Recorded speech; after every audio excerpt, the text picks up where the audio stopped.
I think we're live again. I will get the hang of this live streaming nonsense at some point in the future. But there you go. Right, I think that's now set up nicely and everything's spelled correctly. And yeah, that's all right. Okay, and yeah, Iflight Baby Nazgul. Yeah, that seems to be working all right. Cool. Right, hello there and welcome back to my channel. Take two. Just doing another build again this afternoon. The weather is great in the UK and it'll be dark in about an hour. So yeah, thought I might as well do another little build. Got a quad, as you can see from the title. It is, I'll show you. It's a Iflight Baby Nazgul 73mm frame. So it takes a slightly larger props, the 40mm bi-blade props, which we have here. So yeah, I've got all the parts on a build already. I'm mostly going to take the motors and the receiver off that. We've got the little camera that goes on the frame, which is really tiny. We'll have a look at that in a sec. Yeah, I've got another frame, a toothpick style frame, but I thought I'd put it on this because I do like Iflight stuff. I've got a lot of Iflight quads.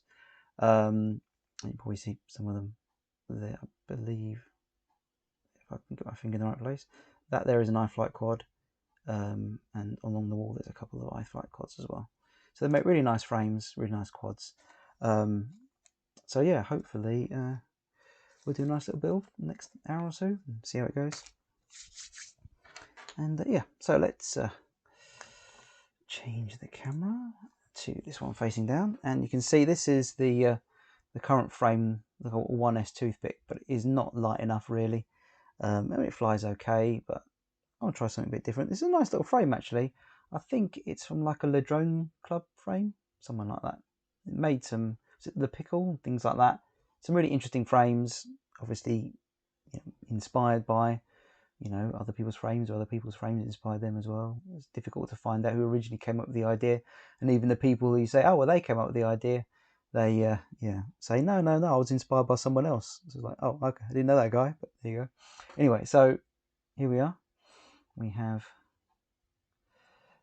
a very nice little Iflight frame, and we're going to put that in the Iflight Nazgul. So start taking it apart, I suppose. Got the little cover there with the camera and all-in-one camera. I'm not going to use this all-in-one. Not that it's not any good, it just doesn't really fit in the frame. So if I can, I'm going to do some bits here because I want to see YouTube Studio.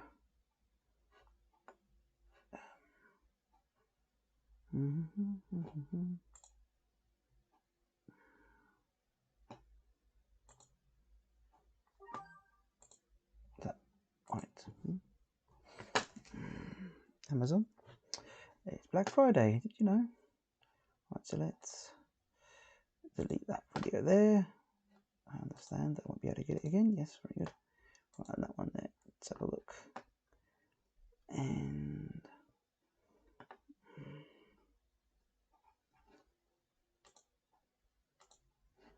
hoping that this will. Aha! There we go. Lovely. Okay. So hopefully that was really exciting for you. I can actually see now everything that's going on live with my video. So that's good. Right. Okay. Sorry about that. I'll move the mouse over there, then I can do adjustments without having to reach across what you're looking at. God, this is really good.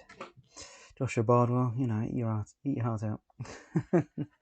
So what we put in this frame, well, we've got the motors we're keeping, and these are some Racer Star Mamba motors. They are 08028 size, and they are 16,000 kV. So nice little small motor. Hopefully should be fine with those props.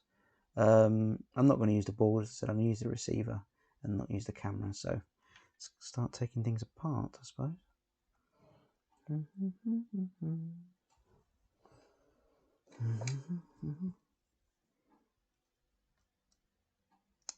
That's handy. It is a 2mm.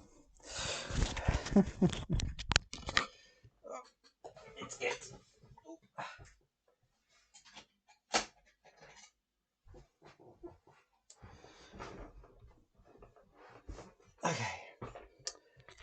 get a one-wheel driver. It's always helpful.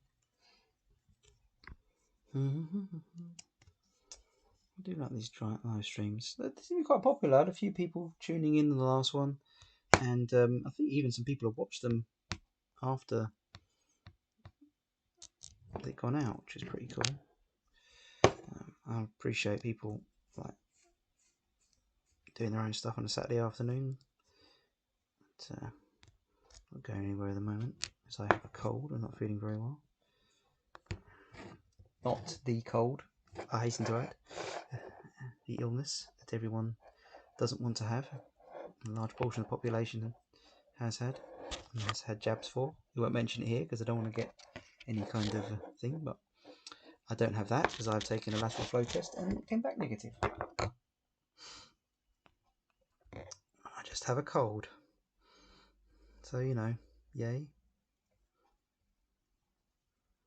Right, so this right here. Come on. That's it, lovely. Right, okay, so a receiver that we're going to reuse. Little small iBus receiver. It's already set up in my transmitter, so I might as well just move the receiver across. Don't worry about binding it and all sorts. And that's we're also going to save this 1S because it's a 1S build. This is a solid. You can't see it, but the pins there. I'll get my GoPro to focus.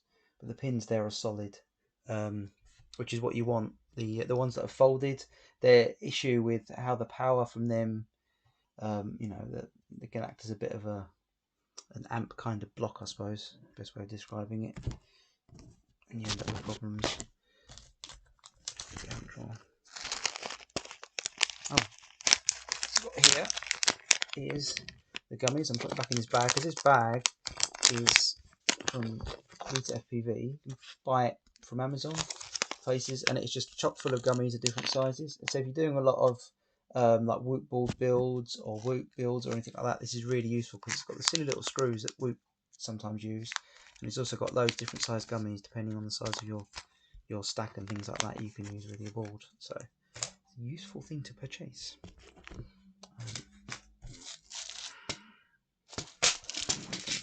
Being neat about it and put these screws away, hopefully back somewhere where they actually fit. Oh, someone else on? Hello, welcome to. You're not hugely exciting, but at least mildly informative live stream. And try and put the screws in the right little pot. Try not to misplace too much though. Okay, so we're going to rescue. Microphone back on might help. Hopefully that's better. Right, we're going to rescue now the bits we desolder. Use this.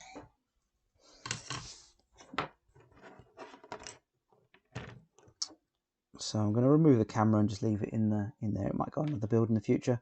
Quite useful to have. Not too bad. Little one of those cheap little cameras. They can go on a 1S build, a Whoop build.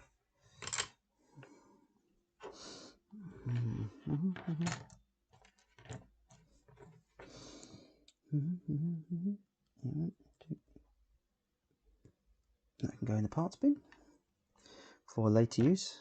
So much stuff in the parts bin. Dear oh dear. So many parts.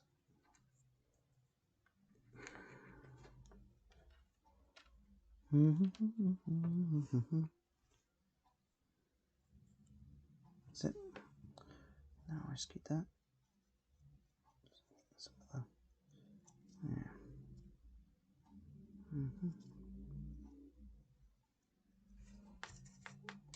Right. Okay, let's see if we can remove this as well.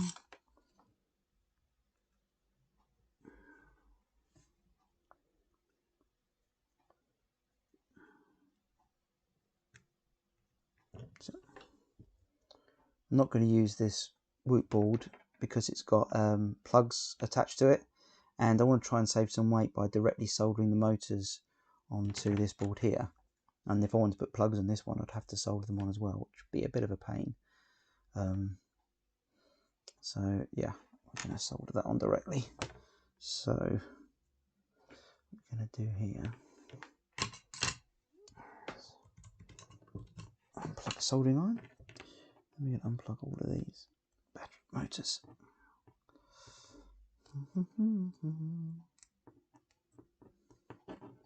That's quite a nice little frame, this one, from the Drone Club.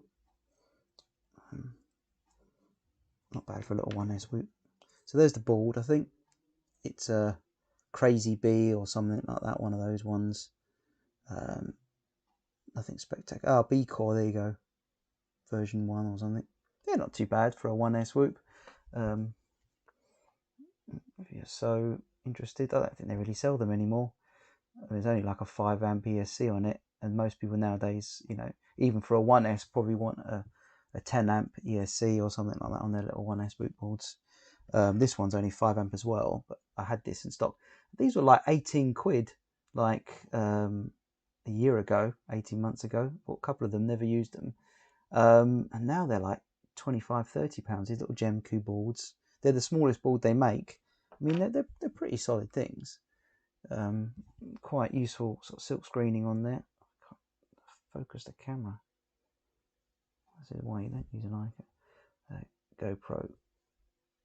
Oh, you can't see it anyway. You can see blurred letters along there, and they are in fact the tell you what they do and all the board and everything else, which is very useful. The only thing is the buzzer is where is it?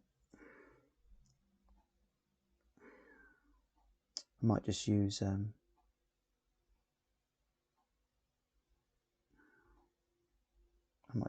motors to make a noise, because I think the buzzer's one of the pads, but I can't remember which one it is. And yeah, so underneath you've got like 5-volt ground, R1, T2, you've got T1 on top there, and you've got RX2 as well. So you've got all of the 2 UARTs split out, or you've got an S-bus pad on there, which is quite useful. Yeah, not a bad little board. I mean, they are as reliable as they are. I know some people, a person made a comment in my video, he bought 3 of the Gemku boards and one broke after another, and it wasn't pushing the boards. So, but he's like, yeah, unfortunately, sometimes you get a bad batch. You can't guarantee with any of these little boards. And he said he was going back to like double stack boards, which is fair enough. I mean, blimey. The only problem with these boards is, as you can see, the Gemku ones. So you can see that. You can see the difference there in the position of the USB connector, like that. That's a standard board, and that one is just a bit further forward. For some reason, there's a bit more space, as you can see there, between the back fixing, and so that's a normal spacing. That's standard. Whereas there's a little bit longer, and sometimes with the frames that can cause problems. I think, hoping with the Baby Nazgul, that's fine. It's got like a bit of a larger space for that to stick through, but yeah, it's not very helpful. Don't know why they did that. Obviously, there's a reason. They've got some bits and pieces on there on the end of underneath the USB connection. They obviously couldn't move anywhere else, or weren't willing to try and move anywhere else.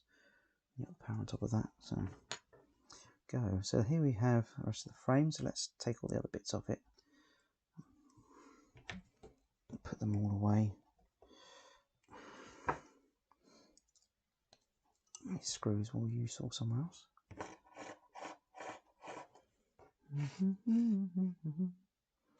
We have one view at the moment, which is cool. I'll put this on. I'm doing it anyway. If everyone comes and watches, that's fine. If not, that is also very cool. You guys are busy people with busy lives, and making live content that isn't on the schedule is yeah. It's been a little while since I've done one of these, because I've been on holiday up in Northumberland.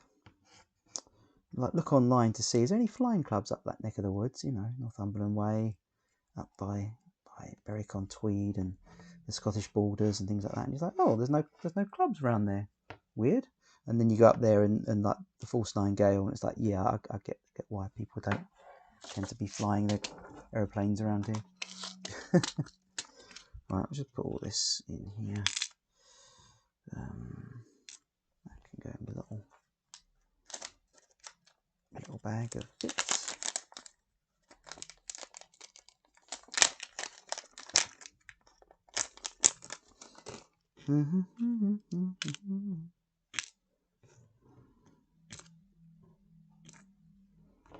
Just see.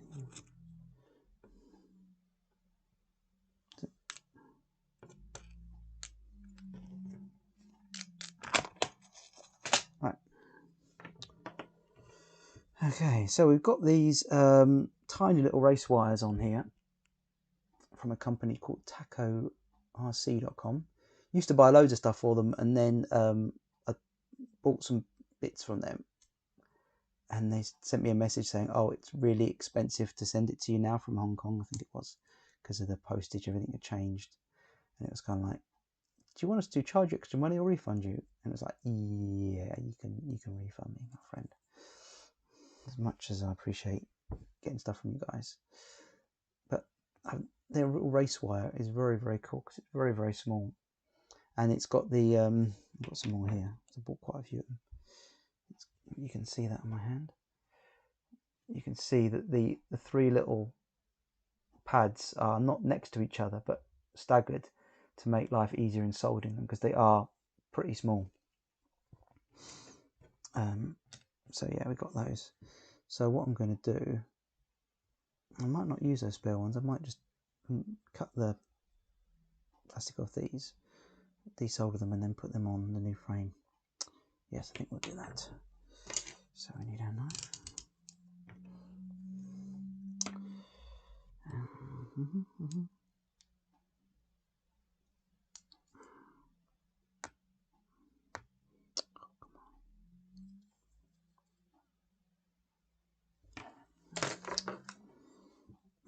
I do like using clear heat shrink because you can see what you're doing. It can be a pain to remove it.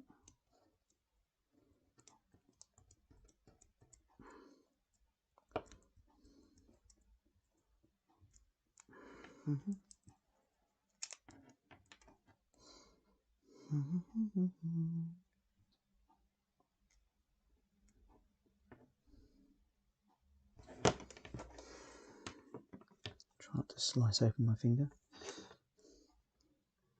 You'll notice a number of scars on the back of my hands if you've been paying attention to my videos.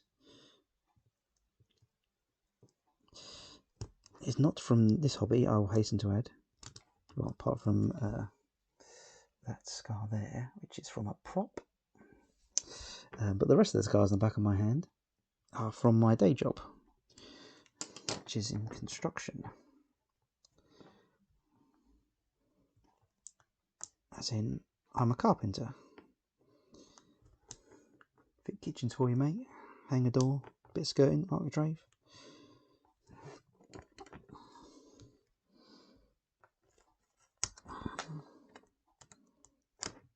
I don't want to add any more scars from doing this, because this will not be good.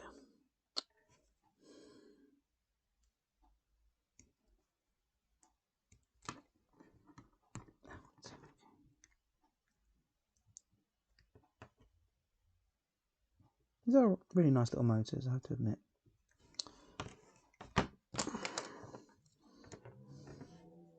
Racestar got a bit of a reputation, obviously, as being cheap, cheerful, but they do collaborations with other companies, and they even did a collaboration with T-Motor. I've got some of their like T-Motor Racestar motors.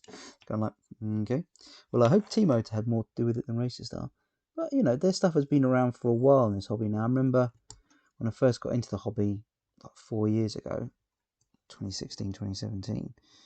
And if you ever watch UAV Futures, which he hasn't made much content, I think he's been moving house and suffering with some mental health issues during the lockdown, which a lot of people have, understandably so.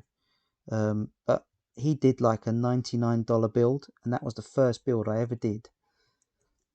And I took some photographs of that build, and they're obviously in the cloud on my Amazon photo account, whatever. But that, you know, was one of those sort of accounts where it says this day in, you know, and it shows you photographs from, you know, 2 years ago or whenever, and you took the photos that are on there. And I think like 2 days ago, I got the photo of that finished build when I did the $99 build with an old F3 board on it. Oh, I had right problems getting that flying, and it really did not fly that well. Actually, if I just not this quad, because this is just my Basha quad, but these motors here, can you see? It is the old Racer Star 2205s. I mean, look at them. They still work all right, and then they're pretty, you know, pretty good. They're 2300 kV, they say, but I think they're probably more like 1900 kV, to be honest. But yeah, so did that build. That was good fun. And that was the first build I did, and went on from there building quads. And that was 2017, November 2017, 4 years ago.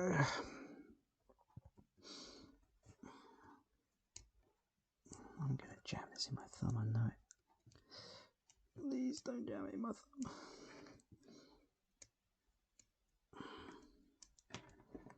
Do not want to jam that in my thumb. That's it.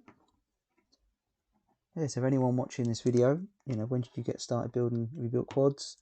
When did you get started building? You've been building them for long.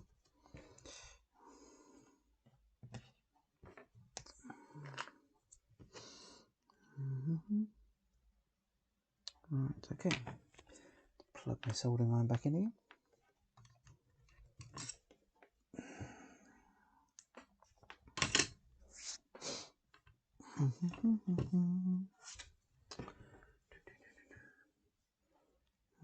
We've got some people watching now. Three viewers. Cool.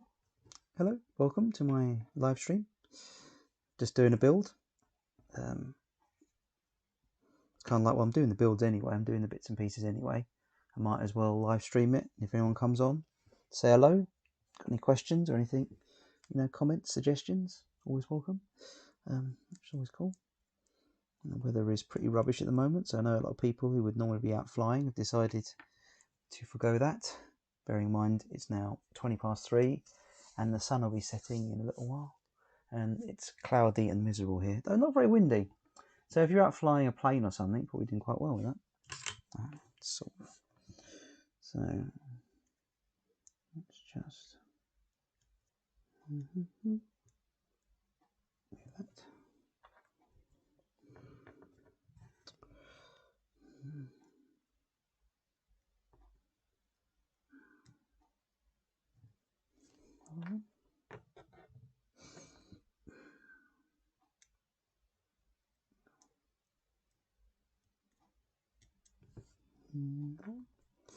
And the last one.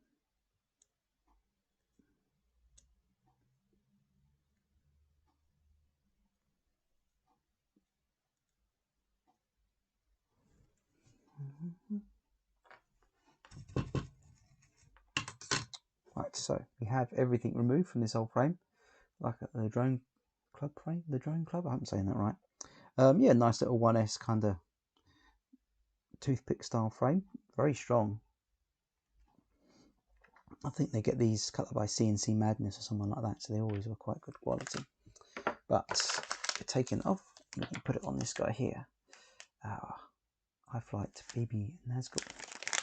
So in the packet we have some 3D printed parts that are only mildly confusing in some cases. We'll see about that in a second.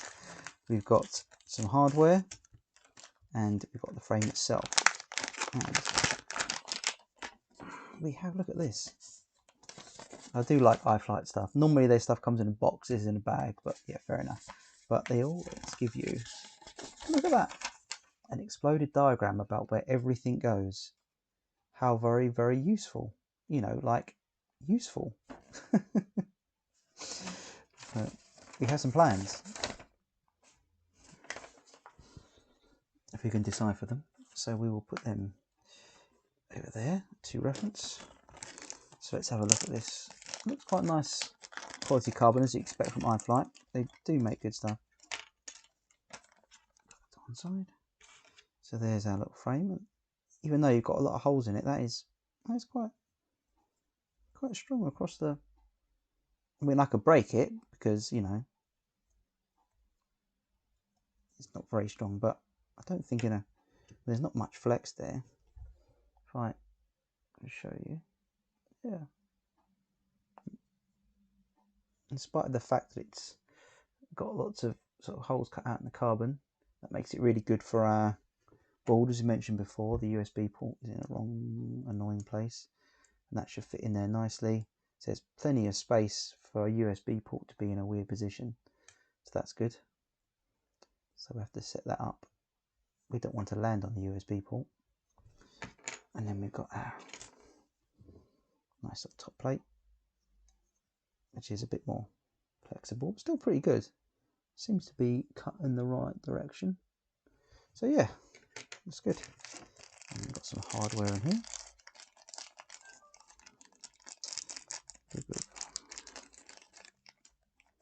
Bag of hardware. Oh, look at that. Some tiny little, oh shit, these must be motor screws. Well, that is really good. So if you've only got small motor screws, yeah. You've got motor screws designed for plastic, and this is carbon, and they might be a bit smaller than that. So motor screws and bolts. We've got some screws here, Loctite on them. They're assuming for attaching bits and pieces. We've got little metal standoffs, all the sort of gummies and everything else that we need. Oh, Iflight, you really just do a good job. I mean, even the bag's branded, for goodness sake. You can see that on there. Iflight. I mean, it's a branded plastic bag. I mean, you're lucky if other companies, if they even put anything in a branded plastic bag in a plastic bag. So there you go, we've got our 3D printed parts. So what a nice selection of bits for doing this build. Really, really useful. I mean, yeah, well done, Iflight. You make good stuff, you really do. And here we are. Look at that. We've got a little bit of foam there for holding our LiPo in place. I might use a little bit of lightweight grip for that. I think that's for gripping our LiPo, like a bit flexible TPU, and that's for holding our LiPo, our cable. Assuming get in there like that, so it'll hold the battery. Look at that. I mean, lovely. Oh, what a lovely little idea. Let's leave that in there. And that'll go on the back.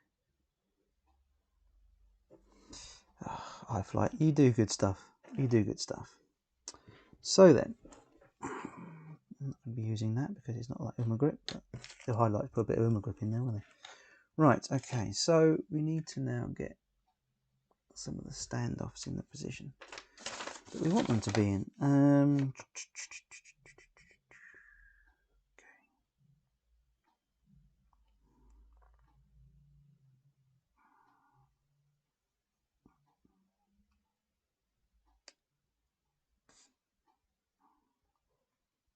Okay.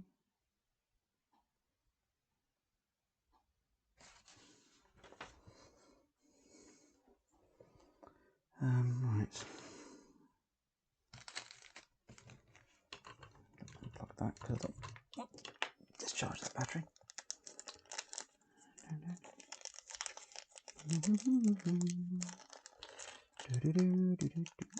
I'll open this bag. Right, let's try not to spill all of this everywhere. Try. Ah, right, yes, that's where those longer ones go. Fair enough. Okay. That's a nice little.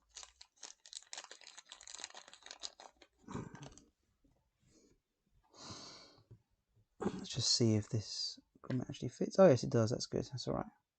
So you want to test. They're the little rubber grommets that came with it, and see if they are all right thickness to go on the board, and they seem to be. Perfect fit, which is very useful. So let's get some 3D printed parts and bits and pieces. So we've got this little piece here which goes underneath there by the look of it, and that's a bit of camera protection. That's quite a nice little feature on the bottom there, obviously adding a little bit of weight to the front there. But we've got this camera here, and this is the camera that's going on it. It's a Nano 2 little run cam thing, I think. It is absolutely tiny. You can see that there. It's a minuscule little camera. And that then's going to go, all being well. Yeah, it's a run cam Atom, that's it. I don't know why it's in the packet for that. Should go in there and then kind of squeeze in there and then sit on that. So you know what, I don't know if I'll use that or not. I don't know if I want to take away some of the weight, because when it comes to little quads like this, weight is really important to keep low. Really is. Try and get that in there a bit better. Such a tiny little camera. That's it. Try not to damage anything.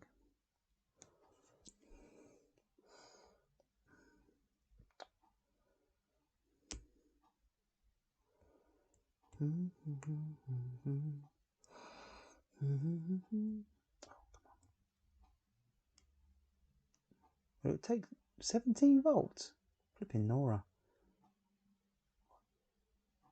Are they doing the? I mean, I just, yeah. I'll tell you what, that first build that I did, that I'm talking about from 4 years ago, and the camera in that, I bet that camera isn't as good as this one. And that was huge. And it had a really narrow field of view as well. It was terrible. I mean, nowadays, we're used to cameras being able to see almost back on ourselves, the wideness of the field of view. My goodness me, that was bad. I think that's, yeah, that's fine. It's there. It's sitting there nicely. You shouldn't get any jello. Nicely protected on the front of our quad. It's a really nice design little quad, this guy. Really nice design. I like it. So, we have these 4 screws here, which I'm assuming the long ones are for mounting on the flight controller and whatnot. So we need 3 of these guys to do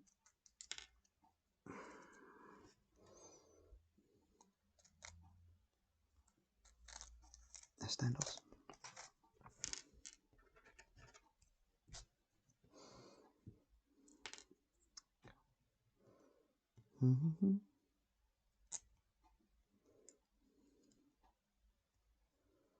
So I don't know why. Ah, right, okay. Ah, right, okay. I think I'm getting an idea of it now. So the that little piece on the bottom, the 3D printed part that will go in there, I believe acts as a stop for the lipos. You're going to put like a lipo in here because that's what it's suggesting. You put the lipo underneath.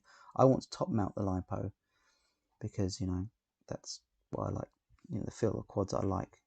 And this is supposed to be a tiny little like freestyle quad.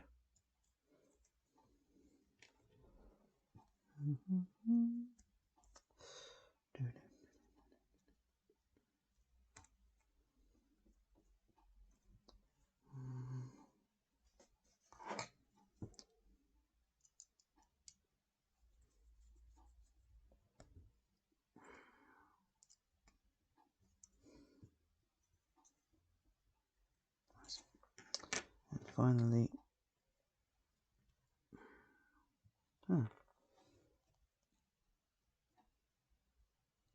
all right, yes, okay. I think we had another upstand. It's like, no, can't have another upstand. That's nonsense.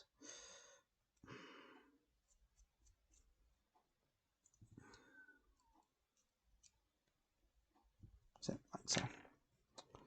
So that's good. So we're getting now the general shape of our quad. I like to put the upstands on first because that then gives us our distance between. So that's the distance we've got to play with, the space in which we have to fit all our electronics. And that's going to go like over that, like that. That is so neat. I love that. I love that. Obviously, you can't twist it because it will undo the screw. Yeah, because it will.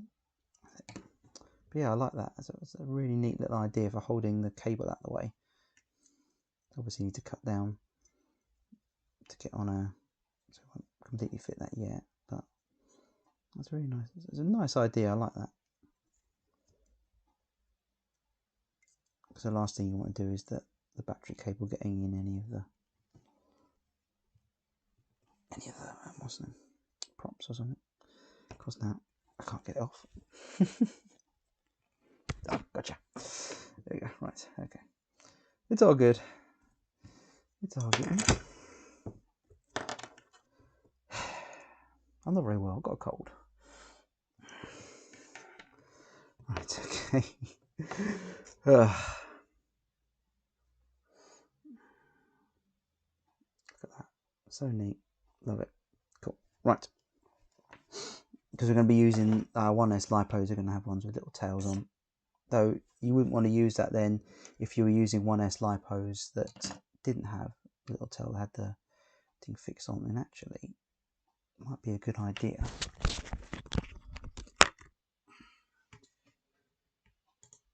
Might be a good idea if I actually go and grab some batteries.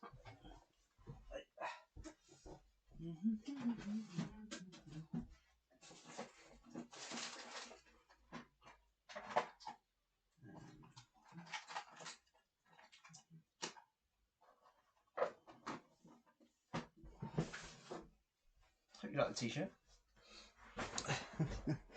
It's a Last Exit to Nowhere t-shirt, and they make very, very cool geeky t-shirts, and I'm a geek. So. Batteries with little tails on. GMB 1S, that's 300. Got some 350s on the way, which would be 380s. Vinny's down. Oh, hello, mate. How you doing? You good? And then we've got these. I think are going to be a bit more of the size that we want. Where did the top plate go? Where's some? Oh, there is. So I'm hoping that that will fit on there, like so. It might be a bit too much. I don't know. We might have to stick with the smaller bipos. To be honest, I think these will probably last about 2 minutes, and these will probably last about 3 minutes. We'll see how it goes. Right, let's go back down to. Yeah, not bad. Yeah, not too bad. Thank you, mate. Not too bad at all. Enjoying the grey, miserable weather out the window. Yeah, lovely. Gotta love this time of year. Right, so let's turn back to that. Right. Okay, so we're doing a 1S build, an Iflight Baby Nazgul. We've been taking the parts off another build. We're going to use them here. So, right, I like to get motors on, so let's do that. We need a little screwdriver for this, because these motors, the 1S motors, little 08s, often don't use like a 1.2 X drive or whatever, 1.5 X driver. Use a little screwdriver, little Phillips head. So, here's my little selection of Phillips head screws.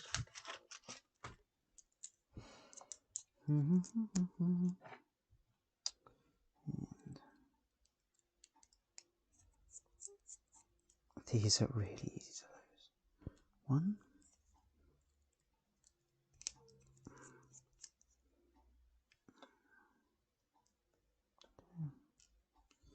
And three.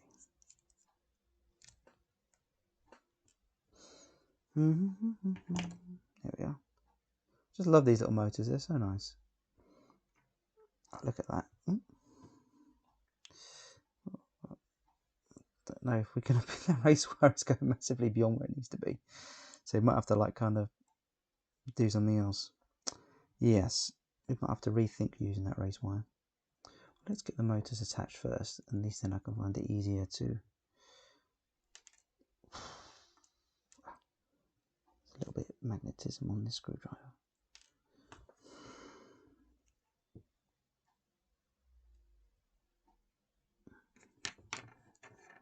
Blimey.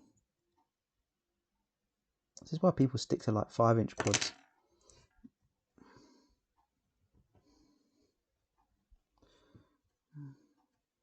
These little things are so fiddly. Okay.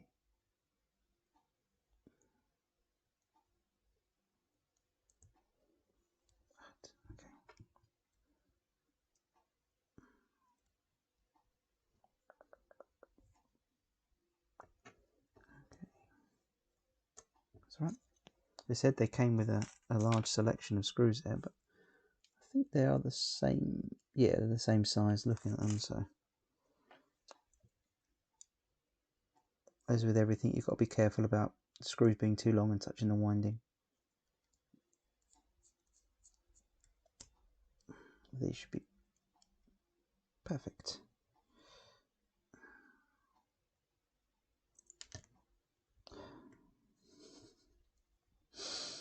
Oh, this is going to drive me insane. I can see it. Okay, cool. I don't know if that screwdriver bit is actually too large. Go the next size down.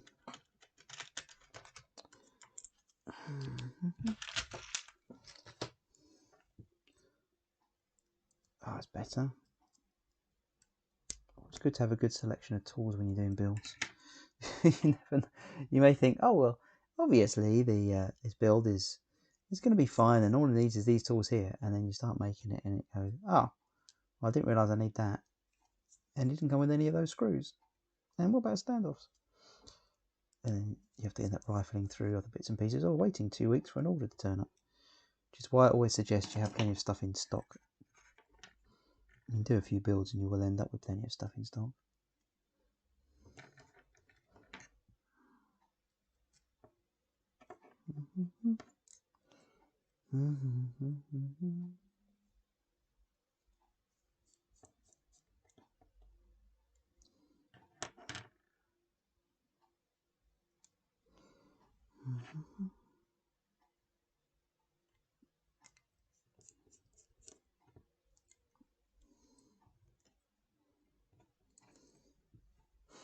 Tell you what, I'm finding OBS quite easy to work with. If you ever want to do a live stream yourself, anyone watching thinks, you know what, I could do better than that. I could do better than that idiot. Isn't that what he's doing? Firstly, yes, you're probably right. You probably could do better than me. Fair enough. And secondly, yeah, give it a go. Why not? Why not, indeed? And I would recommend you use OBS to do it with. It's pretty straightforward to set up, and it ties in nicely with like your account on YouTube and all that sort of stuff. It runs it all for you. Add extra cameras in, change between the cameras with fades and all that sort of stuff. And yeah.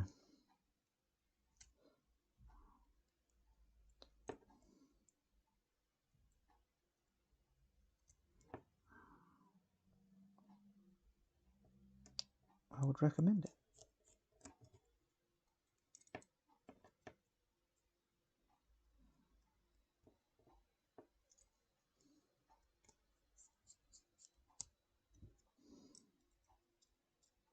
Though you will need a decent internet connection and a half decent laptop or computer to do it with.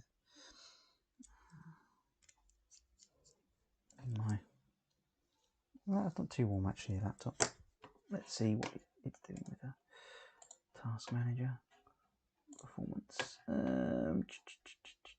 No, it's not too bad. 5 gig of RAM. GPU's ticking over. The graphics card's doing a little bit as well, but yeah, so maybe you don't need too much of a powerful computer then.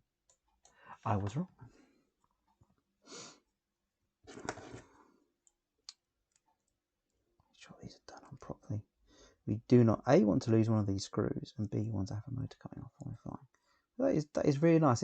It's on like a perfect scale with a full size 5-inch, which is very cool. The last of the motors.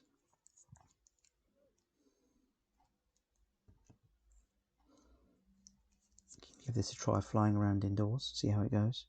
Well, it's not going to do too much damage. I mean, this isn't going to be like really light build. There's just no way.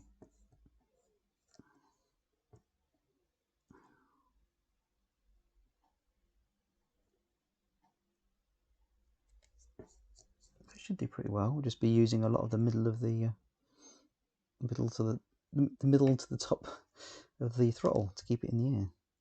It's always fun when you go and like flying like a whoop and then go back to flying like a 5-inch. And like with a whoop, you're like running around with like 2/3 throttle, and then you go back and you get your 5-inch and you take off and you shoot to the moon because you give it 2/3 throttle. It flies in such a higher throttle than a whoop does. It's like, oh no, yes, that's not good. Yeah, it's even got the I like that. It's even got the, you can see the trademark little motor mount protectors, motor sort of end bits to protect them from bangs. Yeah, really nice. I do like these little Mamba motors. It used to be that you used to have to spend a fortune to get like good 08, 02 motors, and there was a lot of cheap rubbishy racer style ones about, and then they were like with loose like bearings and just with, you know, you push a prop on and then you'd realise that you pushed the whole shaft through the bottom out the bottom and the bearing had gone or something, you know, not bearing bushings. But yeah, with nowadays you can get really good quality like 1S motors for not much money. I mean, you might even be able, if you can get the motor pattern right, you might even be able to get like a, instead of an 08, you might even be able to get like an 11 size on this. I mean, I think it would be a bit too big, but that would be interesting. Right, so there we are. So that's our frame put to one side. So now we're going to put that there like that. So basically we don't really need to have, we just need to have little wire extensions. These will just add unnecessary weight, these little race wires.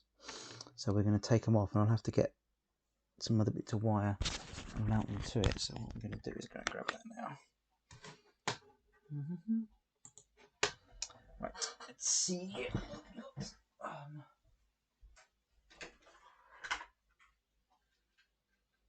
wire.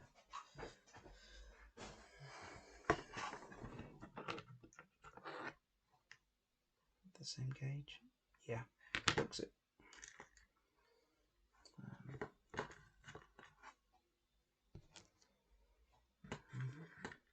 It's always good to have a good selection of wire.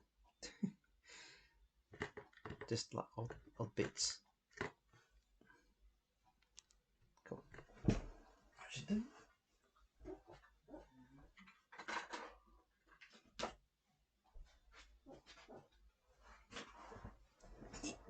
Right. Okay.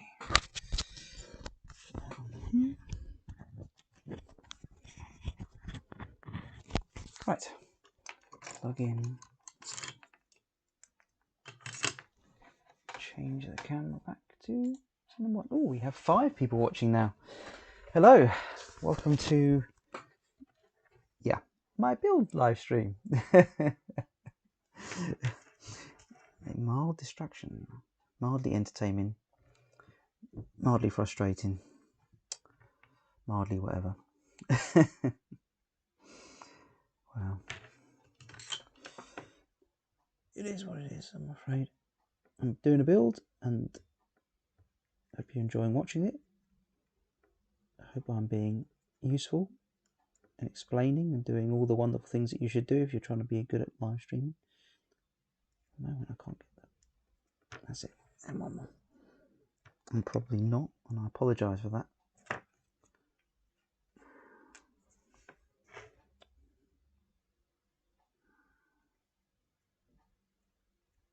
should have bought some more motors. No, we're going to reuse these ones. Everything's getting expensive. We don't throw away things now because they're mildly or slightly used.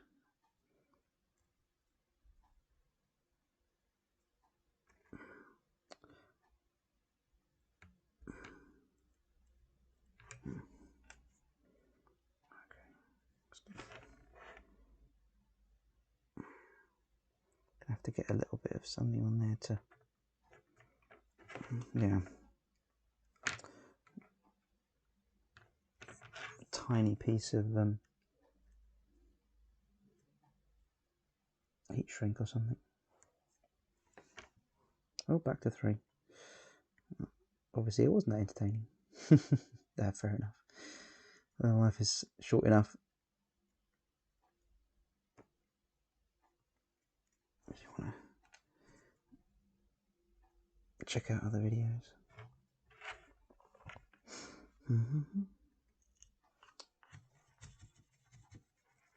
Oh, 5 again.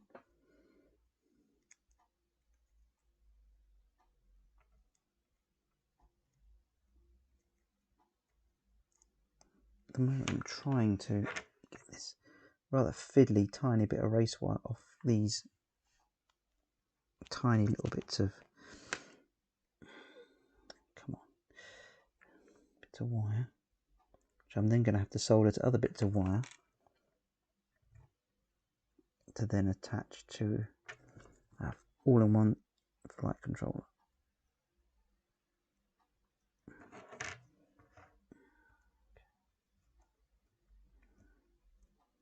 Right, have a quick look at this, make sure we haven't got any wires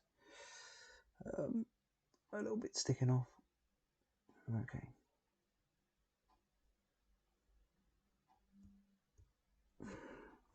I need the tiniest piece of heat shrink on this. Otherwise we're going to get shorts and all sorts of problems if we're not careful.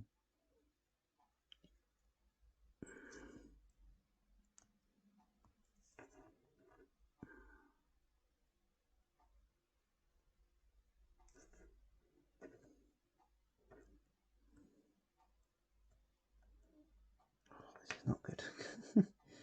Right, okay. I think we're there or thereabouts with all of that. Right. So our all-in-one flight controller, you can see that there. Try to make some space. Sit there. And then we've got to get our wires to the motor mounts there. So we can add a little bit of length to that. They're a pain in the neck to solder up anyway. So what I'm going to do is I'm probably going to just solder up, tin up all the pads before we put it in place while it's easy to get to. And then we'll, so let's put that dead center there. So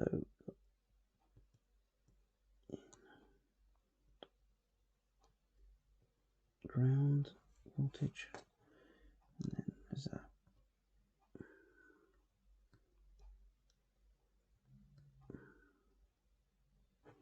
pad, then ground, 5 volt and RX2.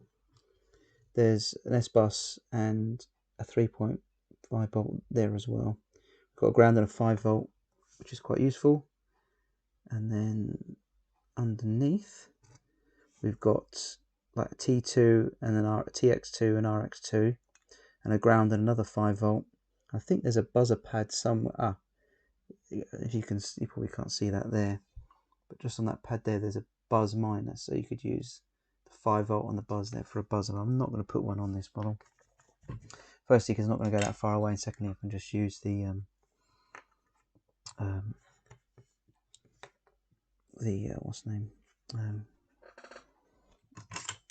motor buzzers, whatever you want to call it.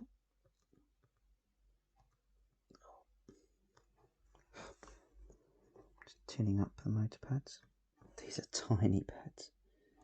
Tell you what, if you can solder up one of these little all-in-one boards without any trouble, there ain't much on a quad you can't solder, because these pads are the width of solder that I'm using. That's it. And that's it. Lovely. Let's disconnect that. Right, we'll bring back blue tack. Very, very useful for attaching to. Hey Richard, just what you. Oh, hi Steve again. How you doing? You good? Nice to see you again. Just spotted my live stream.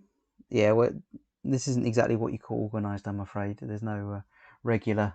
I've been away on holiday, and it's kind of like the weather's rubbish. I'm not doing anything this afternoon. Oh, we're gonna finish up building that, or start building that little Nazgul, baby Nazgul, and might as well do it live. So it kind of, yeah. The decision and the start of the live stream all came within about 20 minutes of them each other. So there you go. I know some guys, they loved it, like schedules and things like that, and that's really cool. If you ever watch like Joshua Bardwell or someone like that, you know, these guys are organised so much. These are really rubbishy wires. I think they're like, let's have a look. Sorry, I'm getting distracted by these wires. Where's it? I've got to extend the wires on the thing. Anyway, how you doing, Steve? You good? Hopefully you are well. Oh, that's not too bad. Oh, I could do that.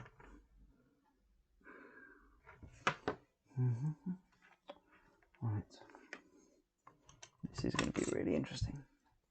Yeah, my bar well, that's it. Yeah, no, a lot of people aren't, and they, you know, those streams like clockwork, and people rely on them. It's like, how do you know it's Sunday afternoon? Oh well, so Joshua Bardwell's on. I was work tomorrow. But yeah, so they are like clockwork, those guys, and which is fair enough.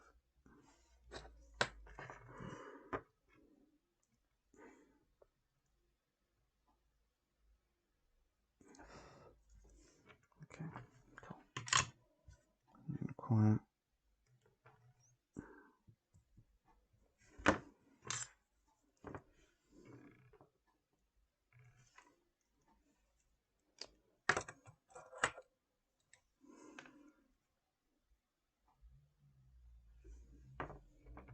Let's wait.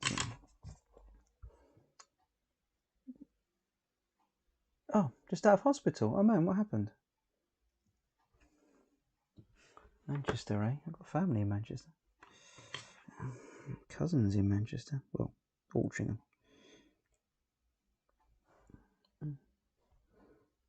It wasn't the dreaded big, you know. I don't want to say the word because it'll affect my channel, I'm sure. But hopefully it wasn't the current viral plague that is plaguing everybody. And just like, you know, a manly stub's toe.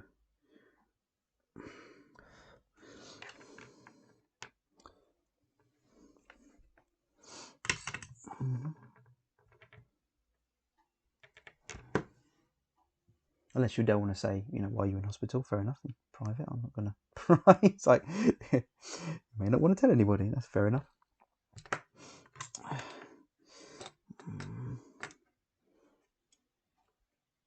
Oh, the other C. Oh, dude. That's not good, my friend. No, not at all. Hopefully your treatment is going along nicely, and they are hopeful for a full recovery. And that is not having family members who have both had it and died from it.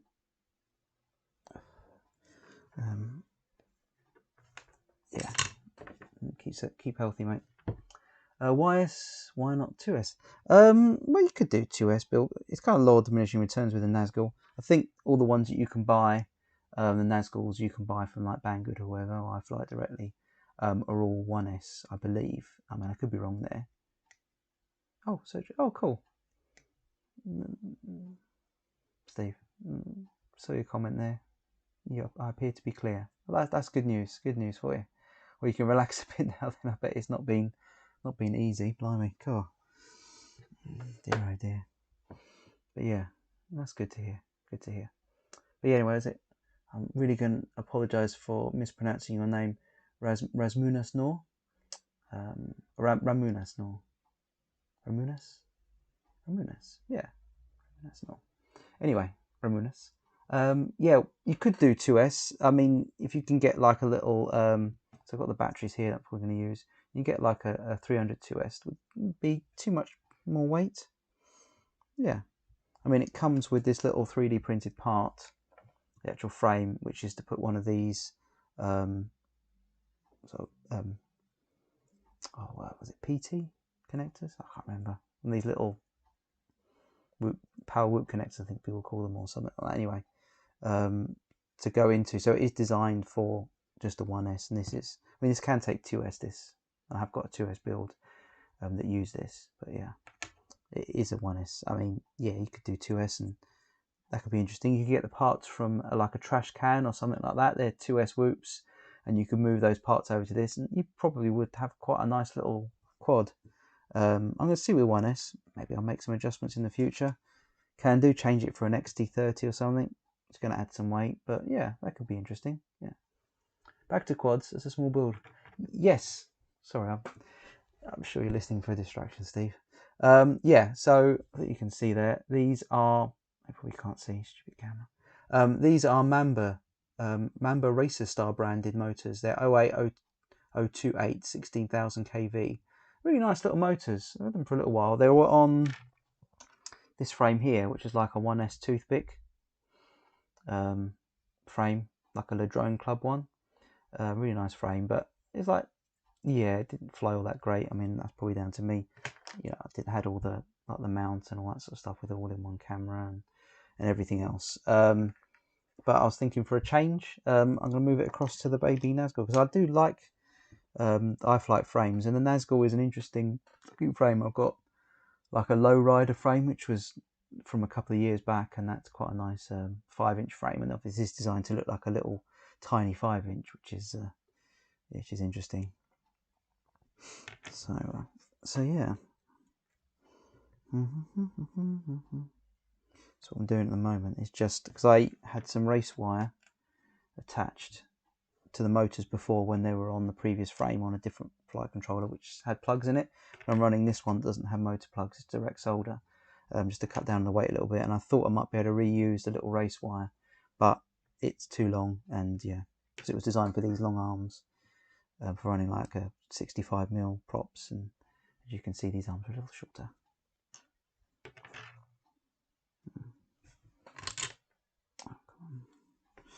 So yeah, I'm just adding little extension wires onto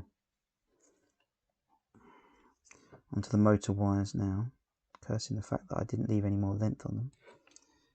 And so unfortunately this is not going to be the most enthralling part of the build.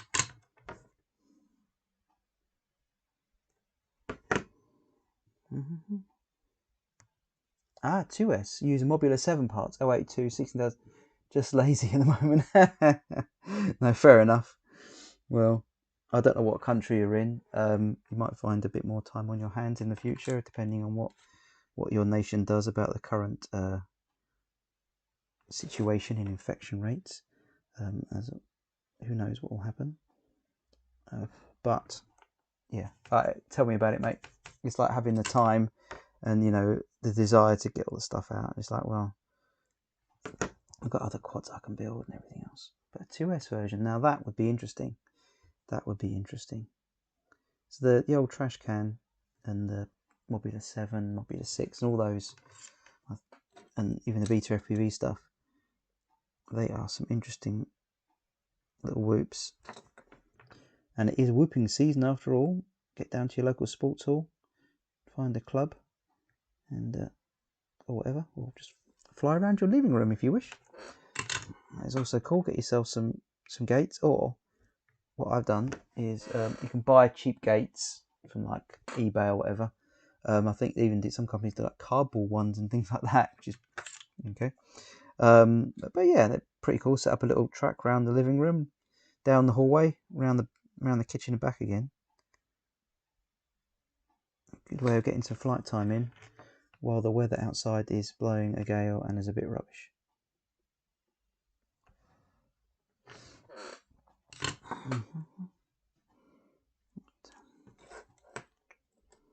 more of this wire. But yeah, I'd be interested to see that, doing a 2S one. You should make a video on that. Definitely make a video on it. As I say, if anyone's doing anything like mildly interesting with like a build, yeah, you might not get 10,000 views, but if you've done an interesting build, and it's kind of like you've done something you haven't seen anyone else do, like doing like a 2S Nazgul, Baby Nazgul, using Modular 7 parts, make a video, because someone will be like, oh, I think that. They'll look online and find your video, and it'll be useful to them. I say, if you want to make content, you know, even if you're a great pilot, then make some good flying videos. I've got a few on my channel. I'm not a great pilot. I'm distinctly average, but you know, I like flying, and I put some stuff on there every now and again. But even like the most avid FPV fan will say, yeah, you don't spend your entire life watching other people fly. You know, those videos get a certain amount of views, but you know, and the interesting cinematic ones are pretty cool. But making content that's useful, content that has like, well, this is what I did, these are problems I came up against, these are my ideas, you know, this is a build I did, or I found this, or I found that. That's useful, and that will help, you know, a lot of people. That's what I try and do with my content. I try to be helpful to people if they're looking for something, give an honest opinion, just to say, you know, this, or this, and yeah. So if you've got that idea for a build, make a video, even if you just film it on your phone, which is what I use for filming most of my content. I mean, at the moment I'm using a GoPro and my laptop camera to film this. But yeah, if you've got like a mobile phone camera, set that up, make some content, make a video, put it online. Make sure you've got good lighting. That's the only tip I'd give you, so people can see what's going on, and the sound as well. That can be a problem. You can like edit it on your phone's like video editor, because most phones have like a video editor on its smartphones, and just stick up online. I have to admit, I would like to see that. I would like to see that flying. That'd be quite cool. So yeah, go for it, my friend. Go for it.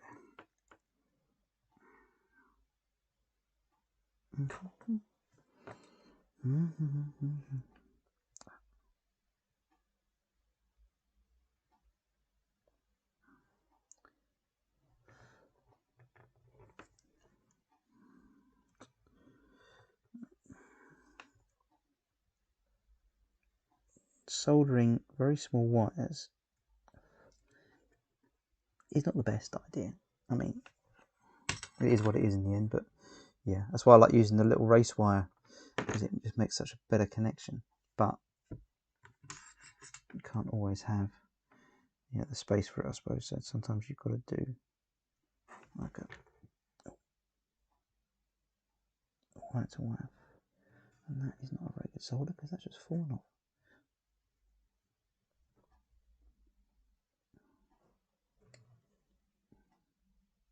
Oh, cool. Right, an F4, but I wasn't so lucky with the GPS. It was poorly. Yeah, the GPS is just. Actually, when I moved the parts, the last video stream I did, I took the parts from that build and I moved it across to another build. And instead of taking the GPS across, I used like an M8 GPS. I lost this quad during. Oh no! Oh, sorry about that. Lost the quad. But yeah, the GPS is a pain. Sunk in the Baltic Sea. Oh no. So you weren't going to jump in and go after it then? I'm taking that. Oh, that is really bad. I'm so sorry about that. Modular 7. Oh, hello, Ram Donko. Modular 7 equals 1102. No, I don't think so. I think they're like 08 still. The Modular 7. 08. I mean, you probably could get some 1102s on there. It's just a motor mount pattern.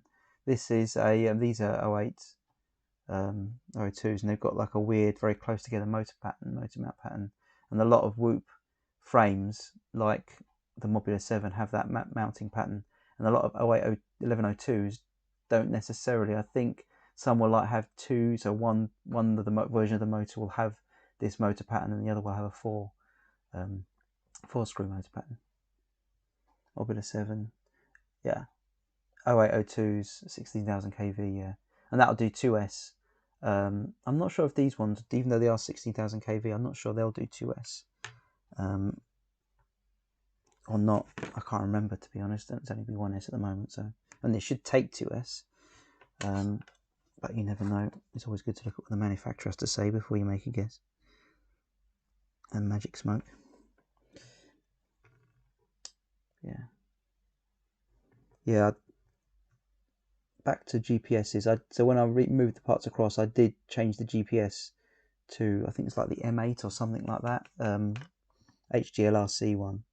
And it is amazing difference in quality. It like gets satellites in like from a cold start, like 10 seconds, 20 seconds sometimes. It's like, bam, you've got 10 satellites. It's like, wow, okay. So the BN180 really isn't worth keeping. Cool. Right, that should be enough wire extensions for what we need. Just going to go there like so. So what we now need to do is get a tiny little bit of heat shrink. 1S 19,000, yes. Yeah, 19,000 kV is normally about 1S. I think with these motors, when I looked online, I think they did do a like a 12,000 kV, which is what they said was their 2S, and 16,000 was the 1S for this type of this brand of motor, the Mamba ones. I think, if I remember correctly, the 0802 16,000 kV from Mamba Racer Star, mixing it with Betaflight X75 on a board.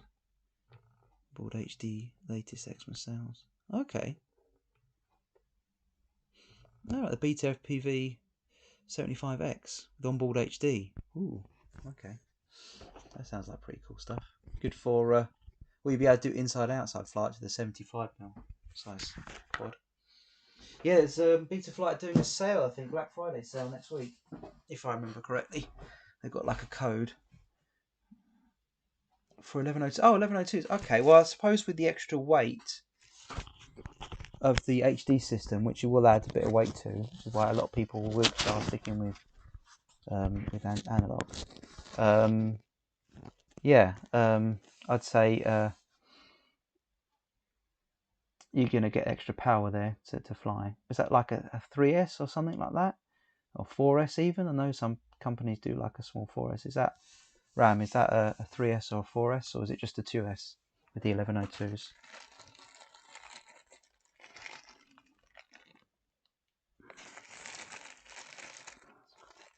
I don't know if that heat shrink is small enough.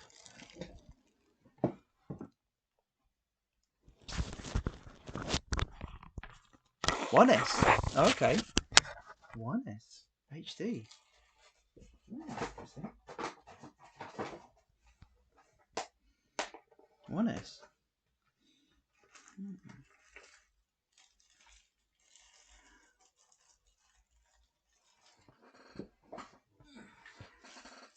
just trying to find some small. I think that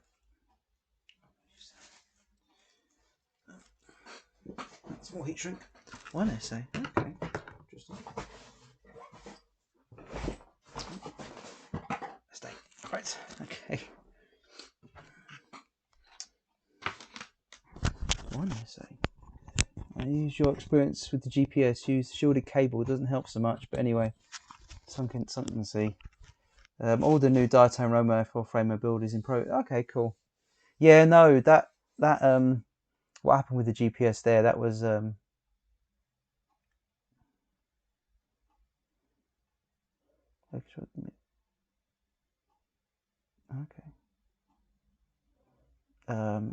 You're right, Ramunas. Yeah, that GPS, the BM180. If you can get like a different one, like these, the M8.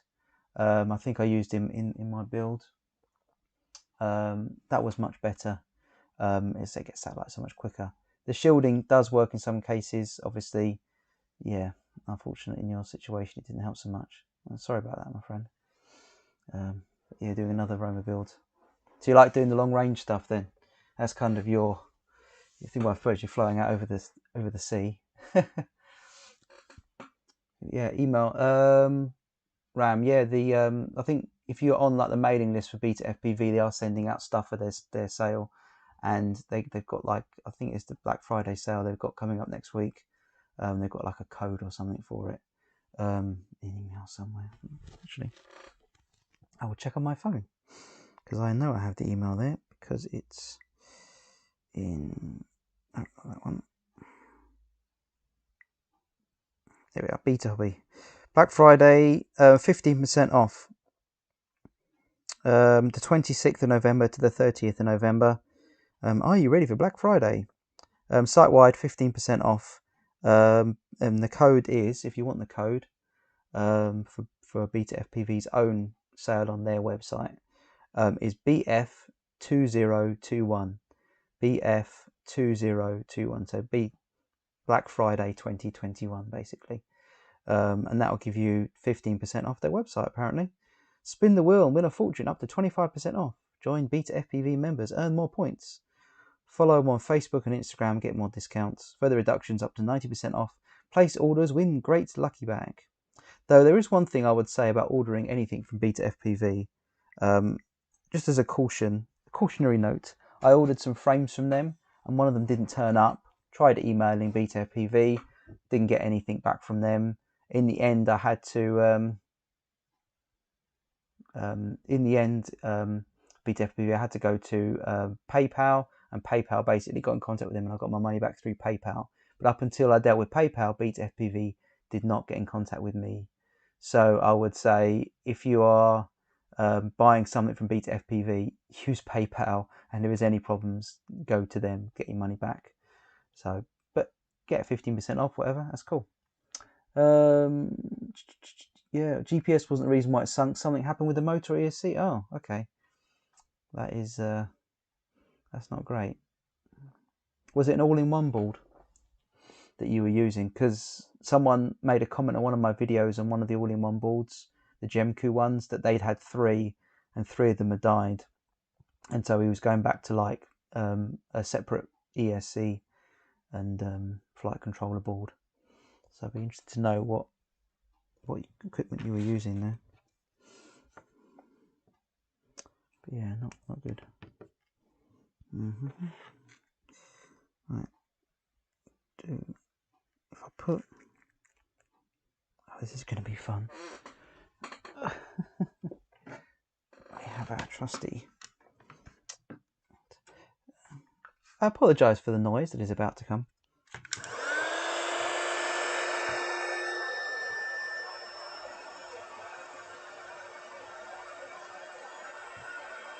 Ooh.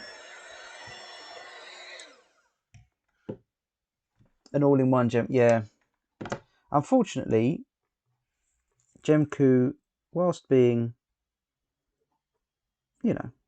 okay with a lot of products, and you might buy stuff from them and have no problems whatsoever, but sometimes you get problems, and yeah.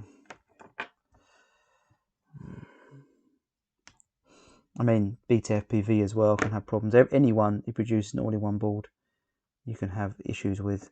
Unfortunately, it's just the nature of all-in-one board sometimes, and the way all of this stuff is produced. It's not. Yeah.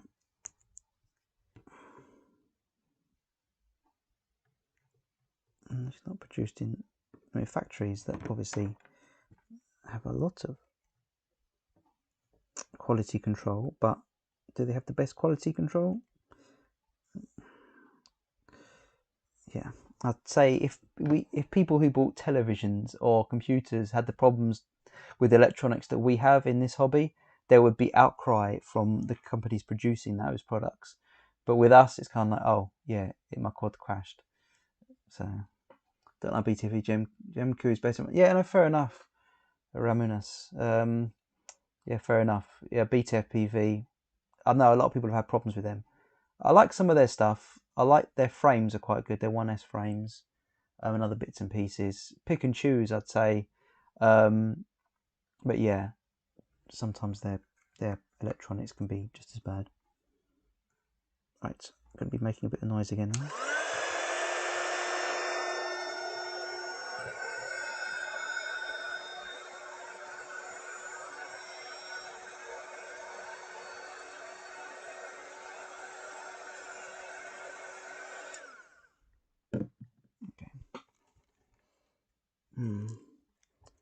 No. I said if other companies had the problems that we have with their electronics that we get in this hobby, it'd be like outcry. With us, it's kind of, oh well, never mind. Who wants to buy a new flight controller? Oh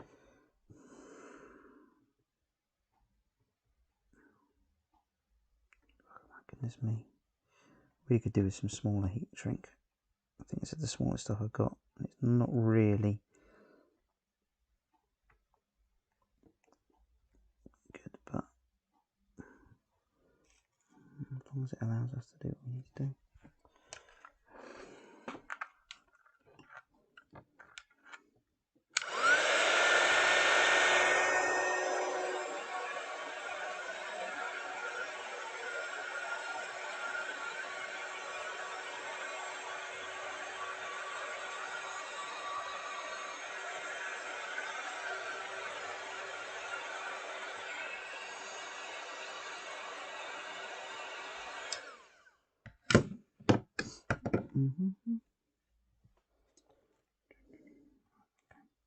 That, make everything warm.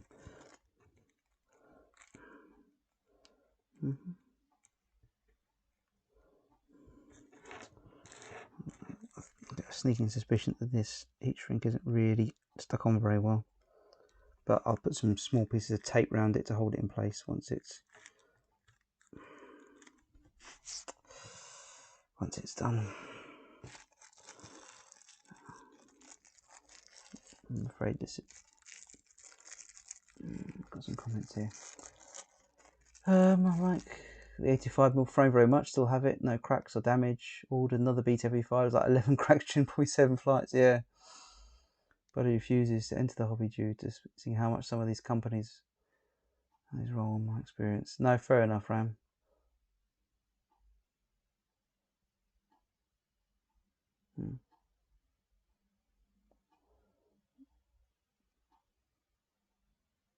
Wow.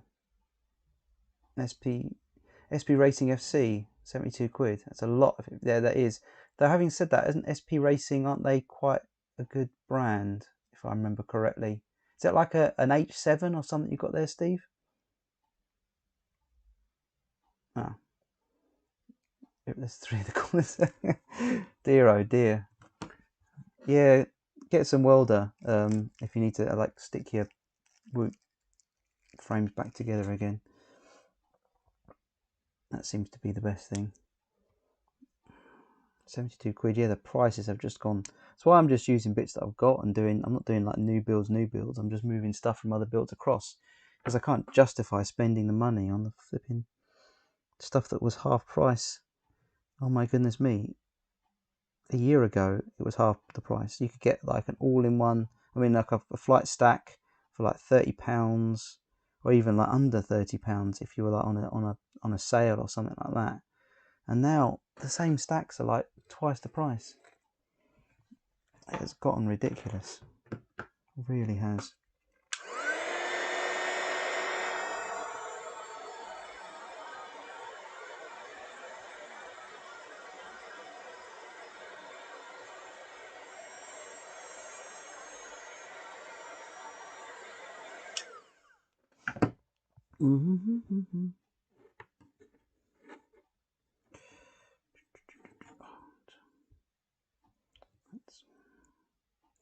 What I don't want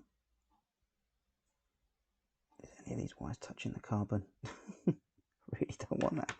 Okay, last one. We're nearly there. This is not exactly very exciting footage, I'm afraid. But it's near.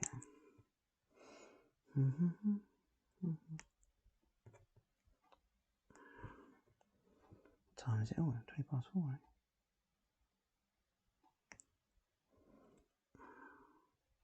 And it's dark outside. Oh, I love this time of I think not.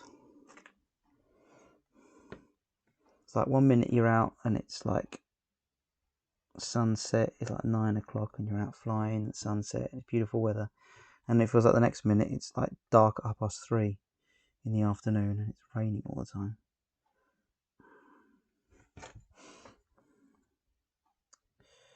Oh well.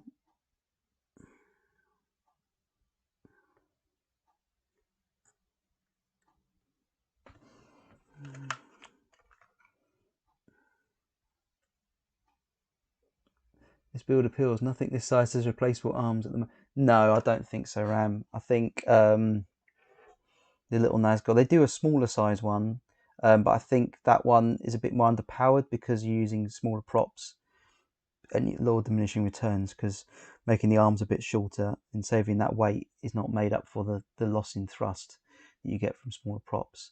But with replaceable arms, I think you really would struggle with weight, with the extra screws and things like that. So all in one, I mean, to be honest, I think you'd have difficulty breaking the arms in this. It's pretty strong. Seems to be pretty strong. It's good carbon. It's Iflight, so the carbon seems to be cut in the right direction, at least, mostly. Obviously, it can't really be too much because you've got this direction and this direction and then on the angle, so something's got to be sacrificed somewhere. But it does seem to be, relatively solid. Carbon-wise, and it's the whole weight of the thing. If it's under a certain amount of weight, you're never going to be able to hit something fast enough to provide the energy to break an arm, perhaps. Obviously, there will be someone to be able to break it. If you fly into concrete, then yeah, you might do, but for the most part, it shouldn't be a problem having an all-in-one bottom plate. Right, last time.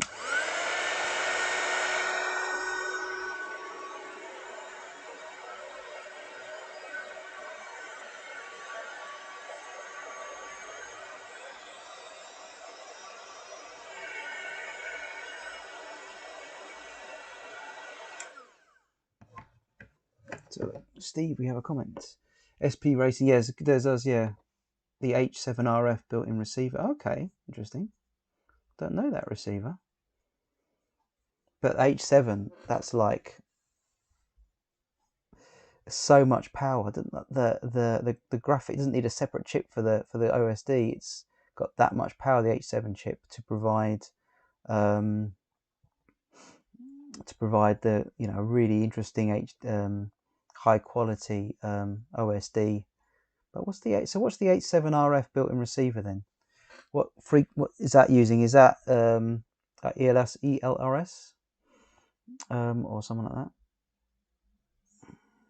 What protocol does it use? Is it long range? Is it short range? Yeah, short range, but is it long range 2.4? Is it 800 or whatever?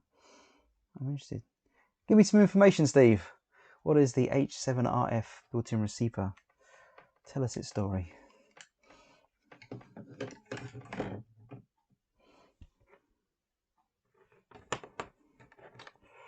Right. That's all ready to go there. That's good. Right. So we have these slightly longer screws, like so. Just go through like that.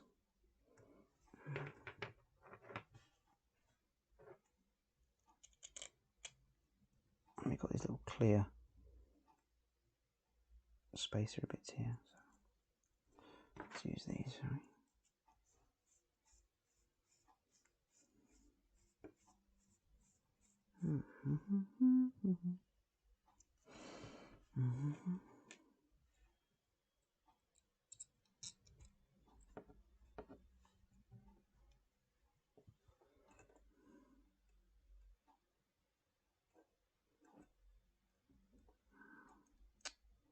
Come on.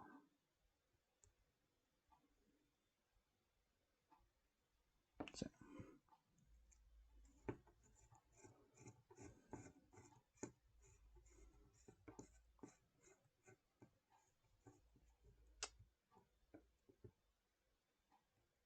Is Express LRS. Oh, right, okay. So it's Express LRS 2.4 with an SPI. But I mean, blimey, the SPI receivers on Express LRS just go for miles, literally miles and miles. Unlike the old SPI receivers you used to get on the wood boards, they're useless. You know, you get fail safes 50 yards away from you. All right, if you're whooping around a, you know, like a sports hall or something like that, but if you want to fly anywhere else. So Express LRS, Pixel OSD, so that's a decent OSD. ICM 42688p gyro, barometer, flash, built-in flash, an SD card reader, 2 4-in-1 ESC sockets. Okay, cool. 2 to 8 test spec, TVS diode, VTX pit switch, and 4 LEDs. Yeah, definitely set. I mean, 72 quid, but I think you've got 72 quid's worth of a board there. There's an H730 board. Yeah, I mean that makes this look like a, you know, pocket calculator compared to an iPhone. I think this is an F4. Yes, because it's got a separate pad for S-Bus, so it must be an F4. But yeah, this is a pocket calculator, and that is an iPhone 13. But yeah, no, you'll have that'll be an interesting build on that. That will be interesting. Yeah, that is gonna. I mean, that's gonna be future proof. I mean, there won't be much in the future that won't be able to run on that. You're talking about, oh well, no more support for F3 boards and things like that. You know, it's going to be a long time before that doesn't have support, that board. So yeah, with Express LRS 2.4, which is, I mean, to be honest, if you're going to get a recommendation from me for a control link, what you should use, I mean, you can't go wrong with Crossfire. You can't go wrong with Tracer. You can't go wrong with Ghost. And I've got Crossfire and Ghosts on quads. But if you are looking to not spend, you know, they're not insignificant amount of money for Ghost or Crossfire. They aren't cheap. It's like over £100 for 3 receivers and the module to go in the back of your transmitter. If you don't want to spend that much money, which is fair enough, I'd say Express LRS. And with things that are happening with it, you know, the improvements that are being made constantly, I would say go with Express LRS for the time being, if you don't want to fork out the extra money for those other things. I mean, you do get what you pay for in the end, and with something like Ghost or Tracer or Crossfire, you will get, you know, a mature product that works very well. But I think Express LRS, yeah, if you're all right doing the flashing, the firmware and things like that, which can be a bit of a pain with that. It's not as easy as it is on other systems, but it's easier than other ones. Did someone say FR Sky? But yeah, so no, that's a nice flight controller. So that means you could do, if you've got 2 4-in-1 ESC sockets, that means you could run 8 motors on it. I suppose it must do. You could run a oct build. It seems to be people are experimenting with that at the moment. 6 motors or 8 to try and get more power. Who was it? Was it Joshua Bardwell did a video on his friend who was doing he was trying to keep up with filming like rally cars burning around a track, and his 5-inch 6S quad just didn't have enough power to keep up with it, and so he was experimenting with like an 5-inch but running 8 motors to give that extra power. Oh, it was that was it. It was Kebab's video, and so he tried it. It was a hexcopter, but in a tri configuration. Is that right? Yes, that was it. It was Kebab's video. Kebab's last video. I think it was someone. Yeah, check out Kebab's last video if you're interested in that. 6 motors wire, yeah, it was, yeah, that's right. I mean, that guy doesn't make content for like 3 months and then comes in and goes, oh, well, this is what I've been working on. Then everyone's, you know, oh, okay. That is very cool. The jaw hits the floor and it's like, oh, okay. It's like, what? Okay. Your mate's chasing rally cars. Oh, I would love the opportunity to chase cars with a quad. Legally. Not that I've done it illegally, of course. I'm just saying that if you were to try and do it, would it be legal? Not really. Unless you have permission. Yeah, it was good. It was interesting, and that's the thing. It's like, okay, he's been thinking about the build and he's been doing stuff, and yeah, yeah, I'll check it out.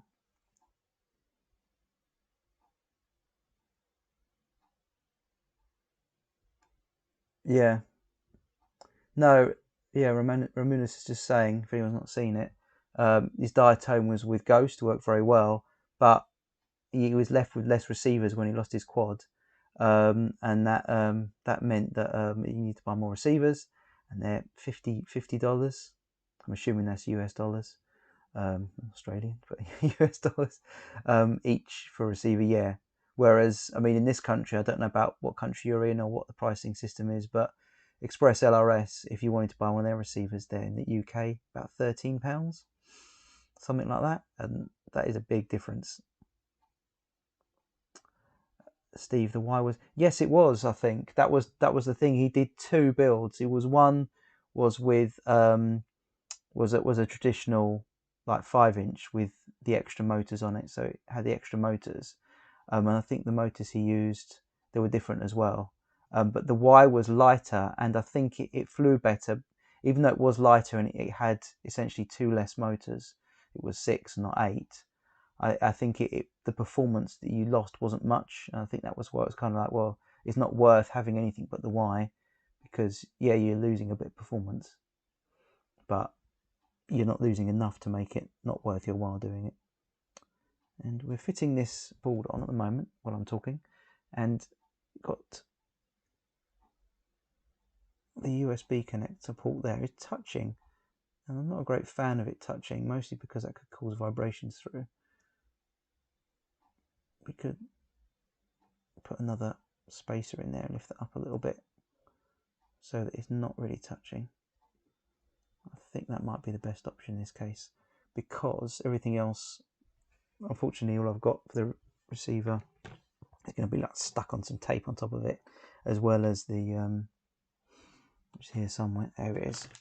I've got a Earsheen Nano VTX here, and that's going to sit on top of there as well. So I don't need much that way, but it's the extra height. So let me fit these here. Yeah, it should be okay. Might even sort of put that like back there or something. Maybe I can put the VTX underneath. That might be an idea.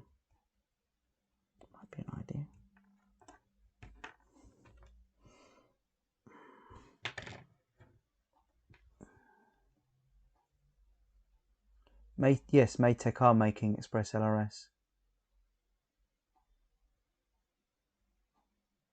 Madtech did a close-up of Beta FPV's receiver, and it did not look good. No, they are kind of running with it, Beta FPV with Express LRS. But yes, Maytech do make very, very good electronics.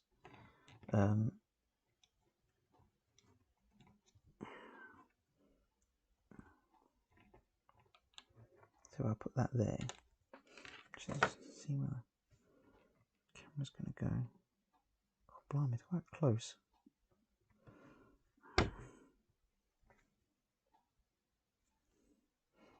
Is it flipping no?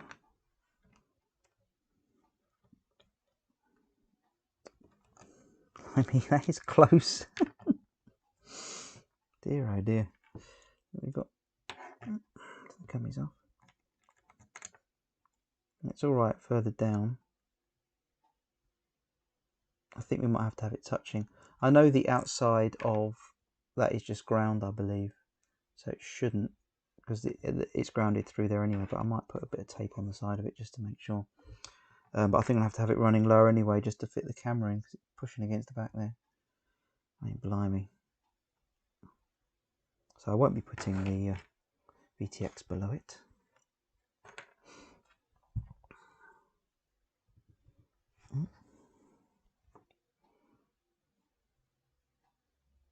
Cut this Apply it back a bit.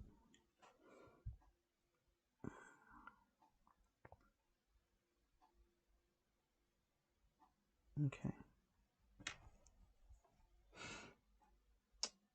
Oh, message retracted. Yes, so Maytech make good stuff if you are interested. Right, okay. I mean, that is a bit of a squeeze. Blimey. This is the camera, the Runcam Atom that they recommend. It's pretty much just on there.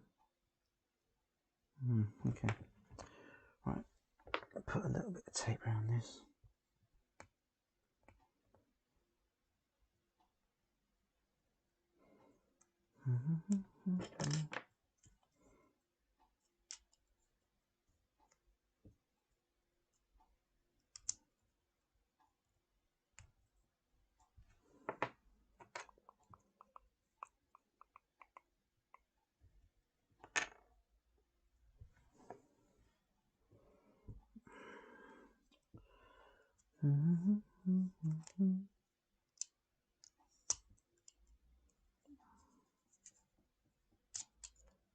Try to cut my fingers. Right, so I'll try and put a bit of tape just around the outside.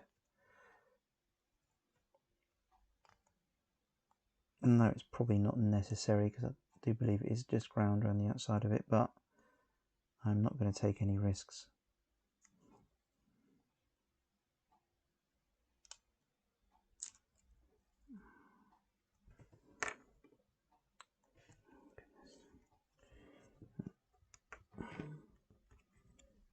I'm trying to take any risks cutting my fingers off as well.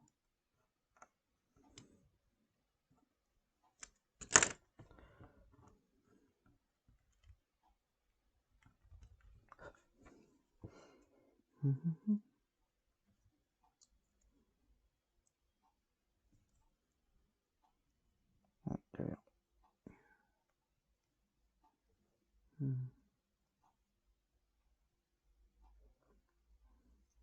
Yeah, Madstech's interesting. The guy, I don't know, he hasn't been around for very long. Well, he probably has been around for ages, didn't appear in my my feed. But yeah, he's got some interesting ideas, and he's certainly getting a lot of people noticing his content. Doesn't want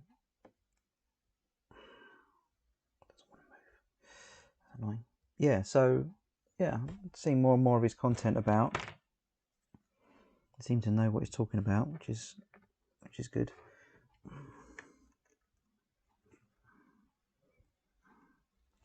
It's interesting. People who seem to be coming along and making a name for themselves, but getting a bit more notice in recent time have been a lot of the sort of guys who know what they're talking about. You know, as in engineers and people with a bit of experience. I don't know if anyone else has noticed that, whether I'm just imagining it. People like Chris Rosser and things like that. It isn't just guys who are like, oh, I'm a great pilot, come and see me fly. It's kind of like, well, yeah, I can fly, but I know stuff about electronics and I know stuff about quads, and here's some of my knowledge and it might help you, which I'm all for. Obviously, there'll always be room for people who are good pilots making good content, but it's nice to have. That's better. It's nice to have like, people who know what they're doing.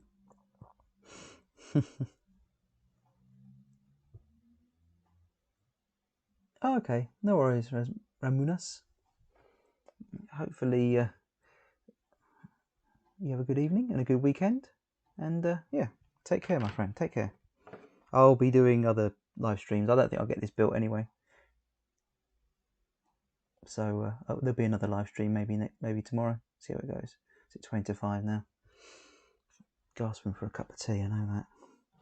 Was the most English thing I've ever said. Oh yes, I could go for a cup of tea, please. Put the kettle on. Well, I'm a builder, so you know, I live off tea.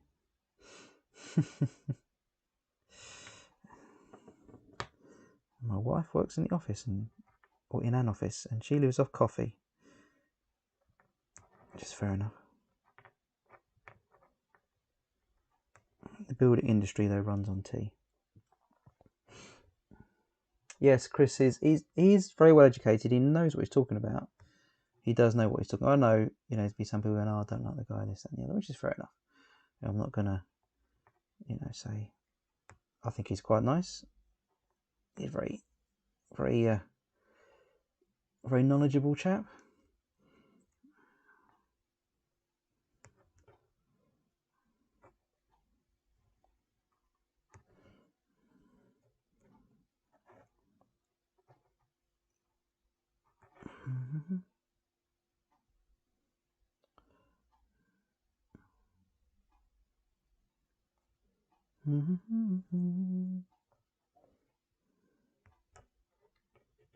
Yeah, it's like Chris Ross has started making content, and it was like, this guy suddenly, it's like these weird kind of diagrams and stuff like that showing computer mock-ups, showing how the frame resonates and how they move and where the problems are across. I mean, this frame is pretty good. I'll show you. But it's still going to have resonant frequencies across the motor and how that affects it and how it goes, making computer modeling. And it's like, wow. Well, our content, yeah, that's true enough. It's kind of like, well, okay, this is starting to feel like, proper electronic engineering.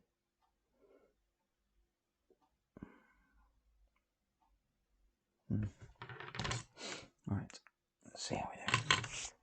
I think what I'm going to do is I'm going to get these motors soldered on and then go put kettle on. That guy, yes, that guy. Yeah. It's interesting that, he seems to have come from nowhere to be quite well known. I think he's done a lot of work with kebab as well, amongst other things. And yeah.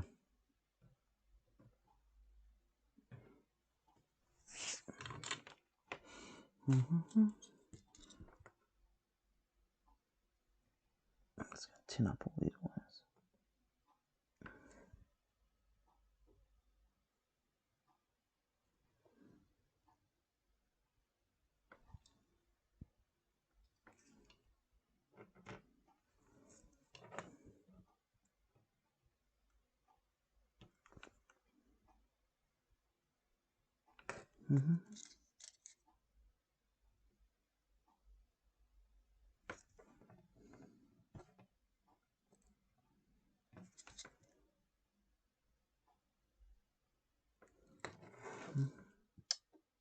Massive block of solder. Please check out latest Quad 66 video about HQ Proc 65mm. The unbalanced from the factory. I cut 1mm from one side to fix them with my toothpick. Wow. Blimey. A millimetre. Flipping Nora. HQ 65mm. Normally HQ are pretty good. Normally HQ... I mean, I got into the hobby, as I said, I built my first quad in 2017. About this time of year as well. I think it was November. So what's that, 4 years ago now? And so I came into it at a time when, by that point, most props were balanced from the factory. You didn't have to worry about balancing them. But you go back another year, 18 months before that, and guys were showing videos on how to balance your props because they just weren't balanced. And that would cause all sorts of oscillations. So bear in mind that the balls weren't as good as the balls we have now, and the Beta Flight wasn't as good, or whatever they were running at the time, Clean Flight probably. So the oscillations that were getting through because of unbalanced props was a nightmare for them. And now we just take it for granted that you can just take a prop, stick your hand in the bag, grab any prop, put it on any side of the quad, as long as it's going in the right direction, and your quad will fly perfectly. So yeah, wow. 1mm out. Blimey, that is bad. That's poor quality. Are they cutting corners? Are they struggling because of, as all companies are, with supply and all that sort of stuff? That is not good. I think That's all of them done. Yep. Yep. Okay, cool. No, that is not good at all. Right, so this is where we need eyesight. Okay.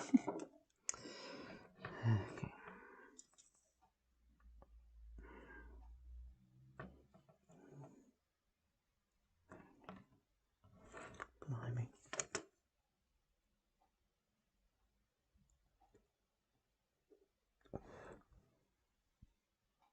I had a 10-inch prop explode at face height hover. It nicked my throat. Could have been an eye, so I never hover face high now. No, yeah. I mean, a 10-inch prop. That's an interesting build. Was that one of the? Is that from a few years ago, Steve? 10-inch prop, because that sort of size, or is that like a next class or something from now? Yeah. I mean, like I said, I've got a. You can see it on the back of my hand there. There's a scar on my knuckle where I landed my quad. Yes, face hovering. Good morning. There's a scar on the back of my finger there. There we are. You can see it. Was a tricopter. Okay, yeah. No, that's from a few years ago now. The good old tries car. That's classic. That's classic with wooden arms. Some of them used to have the old tricopters. Just a bit of timber from your local builder's merchant built into your quad. But yes, that scar on the back of my hand. This is a warning for you. I landed my quad. The battery alarm went off, and the voltage started dying, so the battery was dying out. So I had to so that hits the adrenaline. It's like, oh, my battery's being knackered. You know, we're getting 2.9 volts out of one of the cells. This is not good. So I landed it quick, rushed over to unplug it, but I had my transmitter on a lanyard around my neck. So when I leant forward, even though I disarmed the props and grabbed it, when I went forward, I knocked the arm switch and the prop started spinning, caught my knuckle with a blade, managed to switch it off, remove the XD60 from the thing. I had a big cut in the back of my hand. It was bleeding everywhere. When I was in the middle of a field, when I go out in a field though, I normally take a first aid kit with me because I'm a trained first aider. So I do that, bits and pieces and things. So I'm fully trained with all the things to do, to be a first aider for an event or something. So fortunately, I have a first aid kit with me. Wrap my arm up, wrap my hand up, in a bandage, and then walked the 20 minutes, half an hour away from the field because it's like a landlocked field. You have to walk 20 minutes to get there down country footpaths. Walk back home and rang my wife. It's like, I need to go to the hospital. Fortunately, where I live, there's like a minor injuries unit. So I went to the minor injuries unit, and the nurse there kind of had a look at it and said it wasn't too bad. It wasn't deep, put a new bandage on it, and then proceeded to moan about her daughter who was looking out of a window or something and saw a quadcopter looking in and said, is that legal? And it's like, no, it's not legal to fly quads that close to your house, but I doubt it was that close to your house. It's a case of, well, if you can see a quadcopter from your house, doesn't mean to say it can see you. But anyway, that's always a fun conversation. People, oh, quadcopters, drones, drones, aren't they? They were spying on me, my family. So yes, that's my tale of woe. So yeah, a nick on the neck. 400 degrees C is too much for your soul. Yes, it probably is, to be fair. I just have it set to 400 because I'm crazy like that. I've not had any problems so far, but yeah, you can change it if you wish. I can't even see that.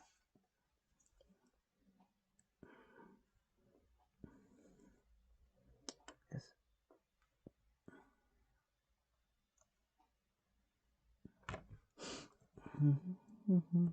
I just automatically have it set to 400.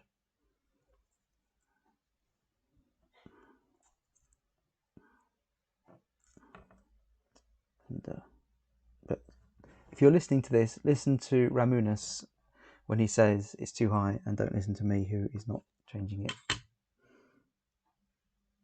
at the moment, and listening to him. as I should be.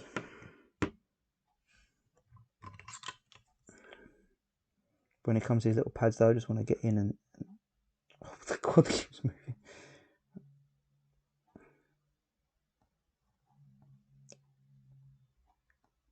That's it. Right, okay, so we've got to do something with these wires now. Get them to lay down flat and be a bit better.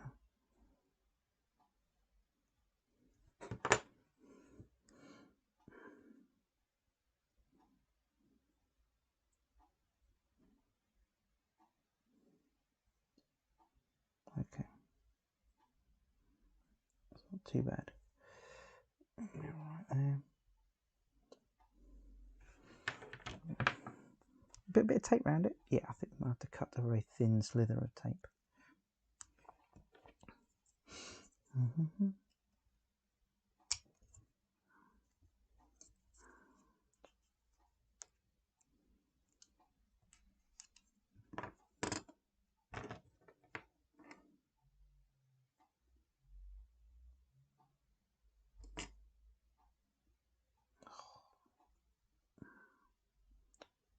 Okay. Got to ask why. Why would he use a drone to stare at you through a window when I have a proper camera with a 400mm lens I could use? Yes. Yeah, it is a bit kind of like that. It's kind of like, well,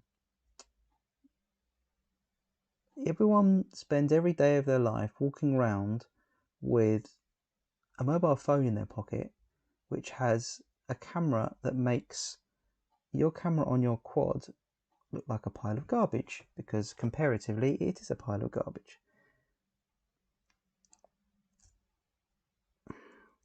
So why would the low-res camera on my quad cause you any problems?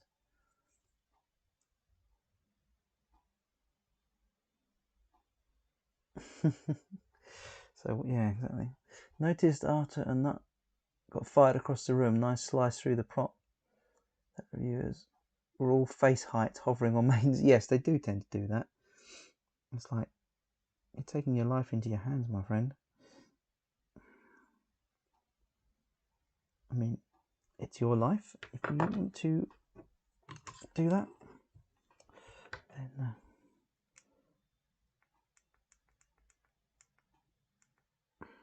you can do. But yes, practice safe hovering away from you, away from loved ones, friends, family, dog walkers, children playing.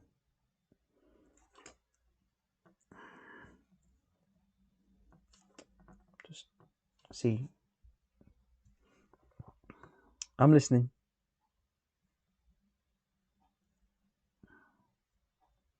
Oh, come on.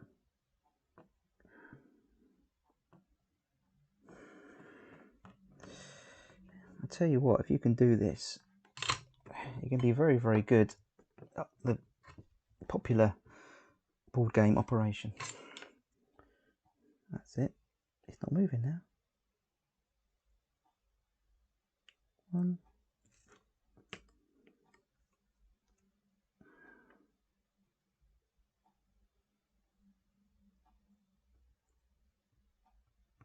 2, and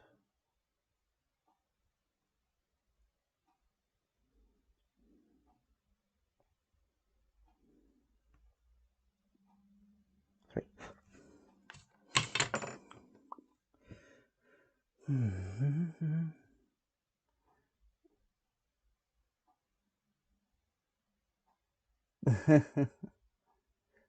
Oh, I suggest you try Quicksilver instead of Beta Flight. In my opinion, drones fly better.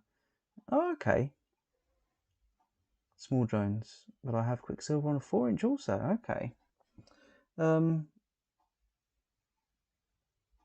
Is that related to silverware? Quicksilver. I'm asking. I'm wondering, because I do have a couple of silverware stuff. Is it related to that, or is it just a fork of Beta Flight?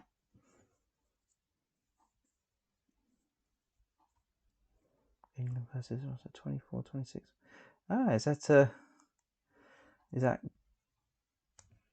the rugby you're watching there, Steve?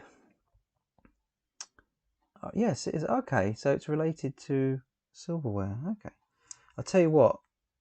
If you fly whoops and you're flying along and you beta flight and you hit a wall and it springs and you end up, it goes against the wall and it goes zzz, like that against the wall, and you're like, oh, when it hits the wall, try flying silverware and it just does think, think, think, and it's like it's on rails. Yeah, rugby. Yeah, I hope I don't offend you, Steve, but I'm not a great fan of sports, as in rugby, football, that sort of thing. I don't tend to watch that sort of stuff. But yeah, I do appreciate why people like rugby and those sports, but they are not for me, as in entertainment-wise. I'm sorry to say. But silverware for F4 boards. Oh, okay. Silverware for F4 boards. There's a Quicksilver configurator. Oh, right, okay. There is a configurator, yeah. Okay. Yeah, because one of my older videos is a like a Whoop board, silverware board. You look on my channel, there's one of the videos there, and that had a built-in VTX. I mean, the channels were all over the shop. I don't know what's going on with the channels, but because he had a built-in VTX, and it was like Bayang protocol, so it gave you like the voltage and everything else on the OSD. It had an OSD built in, so it was a really light board. Yeah, if you're running Whoops, it's something to seriously consider. The only thing is that the only company is the Alien boards do them, but the only company that I know of also who does a lot of silverware stuff is Beta FPV. So there you go, back to them again. Not sure how I feel about that tape. It's not enough tape, I don't think. Tony, hello Tony. How are you? Bonjour. It's a Tony. You been out flying, mate?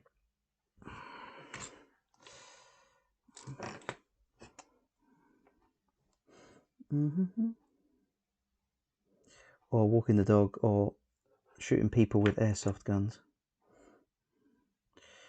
running around the woods in camo.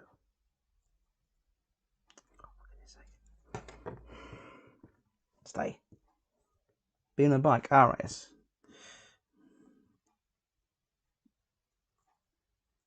Chasing the dog down country tracks. Right,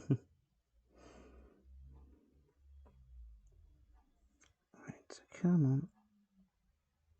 There we go. And one more. Oh, blimey.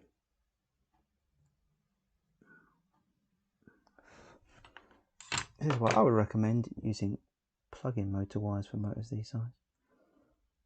That's it. There we are. The motor bit turn. No resistance. If we get resistance, then we know. Should it be to FPV? Well, sadly, they would have called themselves Alpha FPV instead of putting themselves in second place. But yes, I think that's an old joke.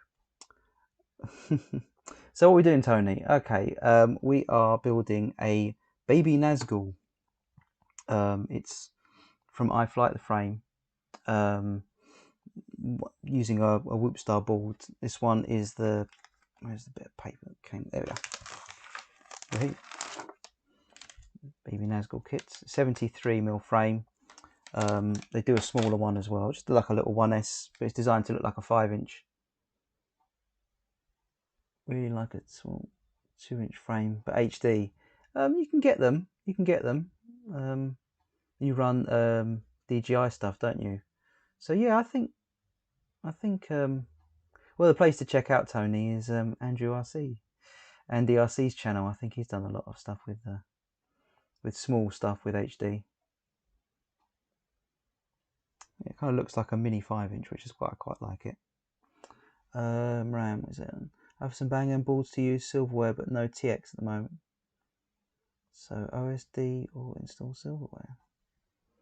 Yeah, the one that I was looking at, the one that I've got, the silverware board, I think it's a brushed motor one though, unfortunately. They do a brushless one that has built-in VTX and OSD, and obviously it has a Bayang receiver as well in it, which is pretty cool. You just plug the camera in and that's it, no extra weight. Yeah, not fast enough. Same guy was behind the brushed silverware.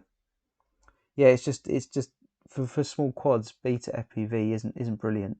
Like I said, you know, you're banging into a wall, and instead of sort of banging off, it does that, and it motors rev up, and it basically sticks to the wall, which is not great when you're flying around your house or something, or trying to fly around a whoop track. Obviously, you can sort of tune it as best you can and do things like that, but yeah.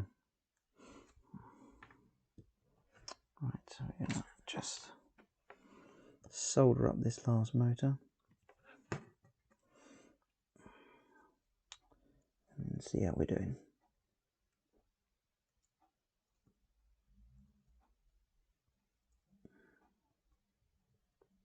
There's a big old blob of solder on that.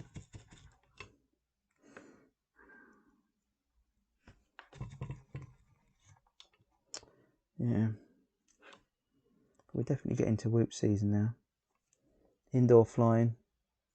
I'm gonna have to cut that.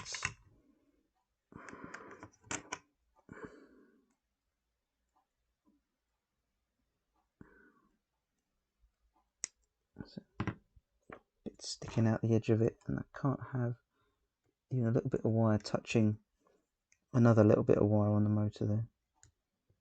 So,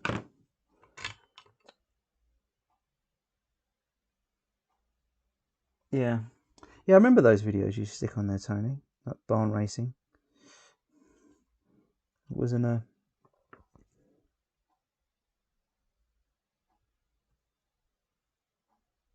on a farm somewhere, wasn't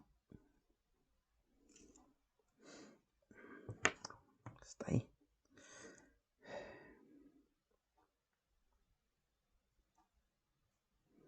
Obviously, in the last 18 months, a lot of indoor sporting activities have been put on hold.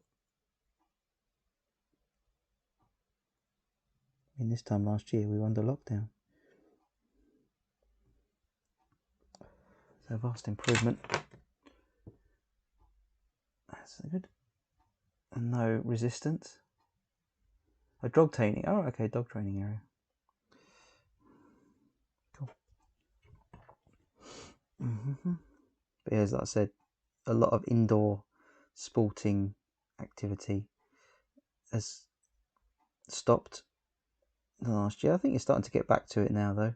I'm sure a lot of whoop clubs are keen to get back to their like competitions and all that sort of stuff.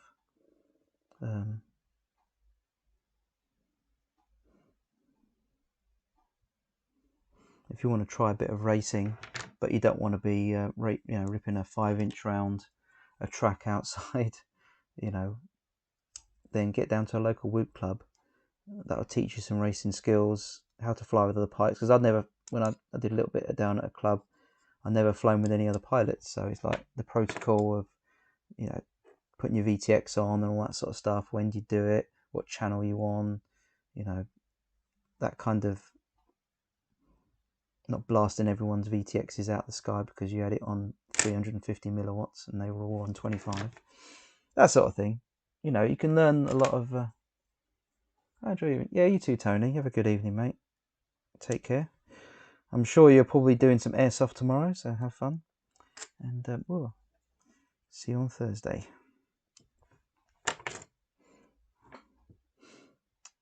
Yeah, so if you want to do a bit of racing, I suggest do some whoop stuff first because it's cheap to get into whooping. The quads are obviously small and cheap. And I'm not overtly happy with that. Yep, pew pew tomorrow, yes. Grown men running around the woods pretending to be soldiers. See you later, mate. Take care.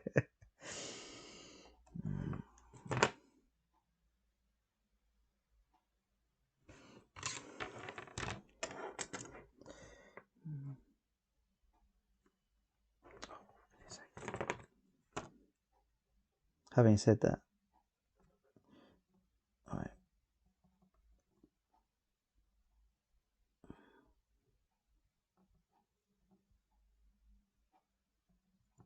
Oh, come on. Why are you being a pain?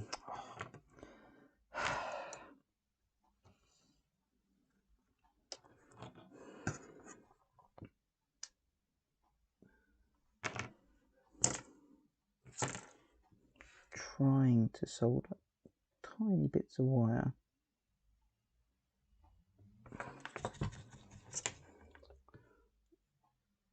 Finding a flying club is my next move, I think. Yeah. Yeah. Ram. I mean, obviously you can fly on your own, that's fine. I'll do it most of my flying on my own, to be honest. Finding friends who like flying stuff. I mean, it's not exactly what you call an oversubscribed hobby, this. There's not very many people who do it. But there are plenty of clubs about. In the UK, there's a few about. Most of the clubs in the UK are BMFA clubs, are flying aeroplanes, and they're not a great fan. A lot of them not great fans of quadcopters and stuff. But there's a few Whoop clubs, and there is a few resources online, certainly in the UK, and I think it's in Europe as well. Like Tiny Whoop, which the clubs can associate themselves with and then advertise on their website and things like that. That's kind of right. I am going to do this. Stay. Yes, gotcha. Haha. We have success. Right, okay. So here we are. We can see that there. I think maybe one of those boards that has like the sculpted edges would be a bit nicer with this. I'll check it, see if actually I need to have one. The props might bash into it. Yeah, one of these props. So I think we're all right there. That's fine. Yeah, look at that. No problems. And no problems at all. Yeah, so that's all right. Interesting looking props. These are Gemfan 40mm 1mm 1610 bi-blade props. So quite interesting. Gemfan make good props, as I thought HQ did, but with that thing with HQ that I can't remember, someone mentioned, was it Ram? Someone mentioned it, and yeah. So, but yeah, normally most prop manufacturers are pretty good nowadays. HQ or Gemfan. Yeah, I'm not 100% happy about the tape holding those wires in. I might do something else. What I might do is I might unscrew the motors, slide on a bit of heat shrink, and then just heat it up just to hold the motors down. But I won't do that now. So there we have a basic frame. That's going to fit on there like that. So it's quite a nice looking build. It's, you know, starting to look like a sort of 5-inch style build. We're going to, because that's going to just be on the back there, so that's going to be able to plug in like that. So if we can put this on there, like so. That's good. They're kind of sitting on the, I like that. It's a really nice 3D printed part. So let's have a look at, we'll just get these two soldered in, and I think we'll call it a day. As I said, I'm gasping for a cup of tea. Gasping for a cup of tea.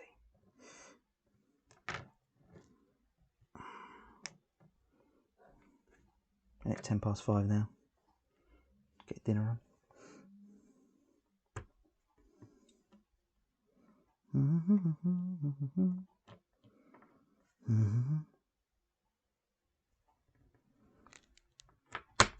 That's it.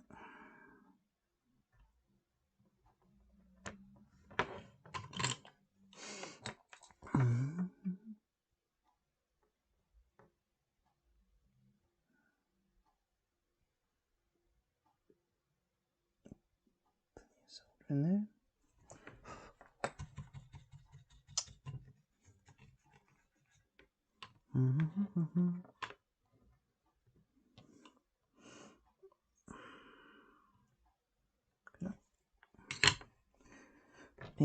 That's the problem with this, it's so light, you start moving the wire around and it moves the whole quad. And hopefully you guys can see that. So we're just curving the wires around to connect to the positive and the negative. Back here.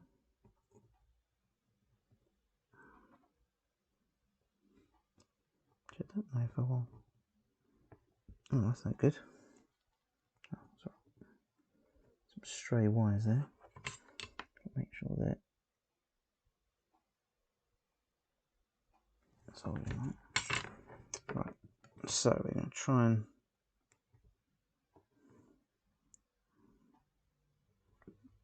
that one can go in like that.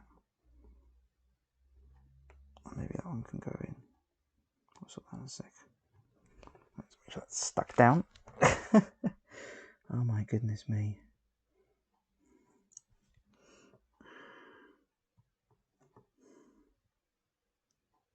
That's it.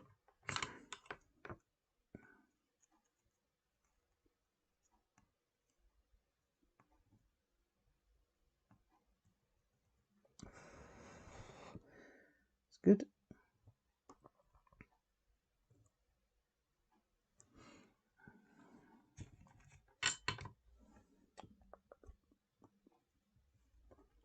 Oh, look at that. I can kind of kink that round and do it there as well. Oh, beautiful.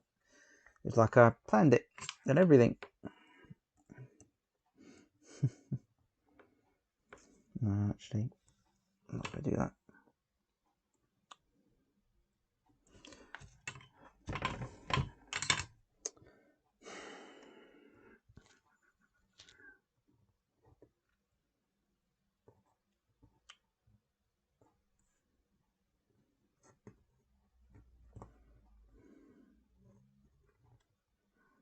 Do that instead.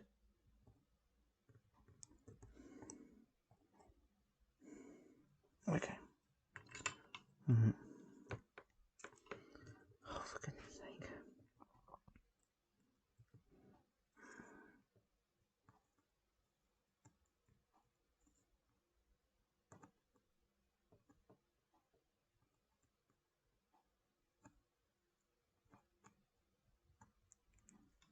That's all right.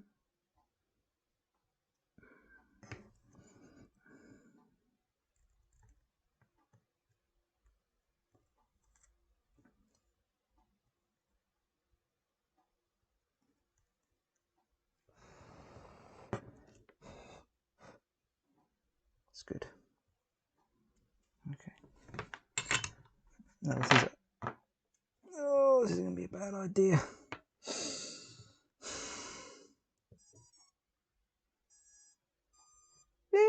It's alive. It's alive and no smoke. Stay. Pull it out if I can. Come on. Oh, you got to be kidding me. That's it. Gotcha. Blimey. Well, that might need a touch of glue in there to hold that in place. But apart from that, that's good. We have a quad that didn't blow up. A success. Well, not a complete failure, so that's nice. Yeah. A bit of blue tack off it. Yeah, I think that's looking quite nice. We need to make some adjustments. I need something better to hold those motor wires on. And then obviously we've got to then find space on top of the board there for this guy and this guy. Something along the lines of probably kind of like that, I would imagine. Both together. That'll fit on the board with a bit of double-sided tape. And yeah, that shouldn't be too heavy at all actually. We'll do a weigh-in when we finish the build. Possibly tomorrow. Well, the true smoke test, yeah. It didn't die. I'm so happy. Well, the problem is I've got a smoke checker, a smoke stopper for doing builds. I've got a smoke stopper for doing build. I've got a smoke stopper for doing builds, but you know, it's for like XD60s or XD30s, not little 1S ones like this. So there you go. Ghost has a hybrid VTX and receiver. Yes, I have seen that. It is not cheap. It's not cheap, not at all. If you do have a Tramp though, VTX, anyone's VTX, just a random one, you can use any. You can connect the Ghost to the Tramp VTX, and then you can then use the actual Ghost module to change bands and channels, which is pretty cool, and power as well, which is pretty useful. That frees up UART. So say you're running a GPS, you've only got 2 UARTs. Instead of connecting your receiver and your VTX to it, the smart audio or whatever, you just connect the receiver to it. The other UART goes towards your GPS, and then you connect your VTX to the receiver, and then the receiver talks to the Ghost module. But the hybrid built-in one does save weight, save space. So yeah, that would be a good thing to use if you were of a mind to and wanted to spend the money buying it, which I imagine it's not cheap. I think the last time I saw it, it was it 50 quid, something like that? Maybe more? I can't remember, to be honest. I cannot remember. Anyway, so yes, we've made some progress with this build today. Got 5 people watching, and I really appreciate that. We've had a lot of some cool discussions on the chat, which has been brilliant. Thank you so much for joining me. Appreciate you spending some of your time, your precious time, on a Saturday afternoon where you could be doing other things, even if you are watching the rugby on the other screen. Steve, hopefully, were England winning? I don't know. What did he say? Here we are. No, 24-26 with 5 minutes to go, and that was a little while ago. So yeah. Anyway, so there you go. If you like rugby, if that's your thing. Yeah, so thanks so much for watching. Appreciate you guys turning up for my content. If you're not subscribed, maybe you want to think about doing that. That's up to you. You know, don't mind. And if you want to give this video a thumbs up as well, then that's up to you as well, and I'd appreciate it. So thanks a lot, guys, and perhaps I'll catch you in a video in the future. Bye-bye.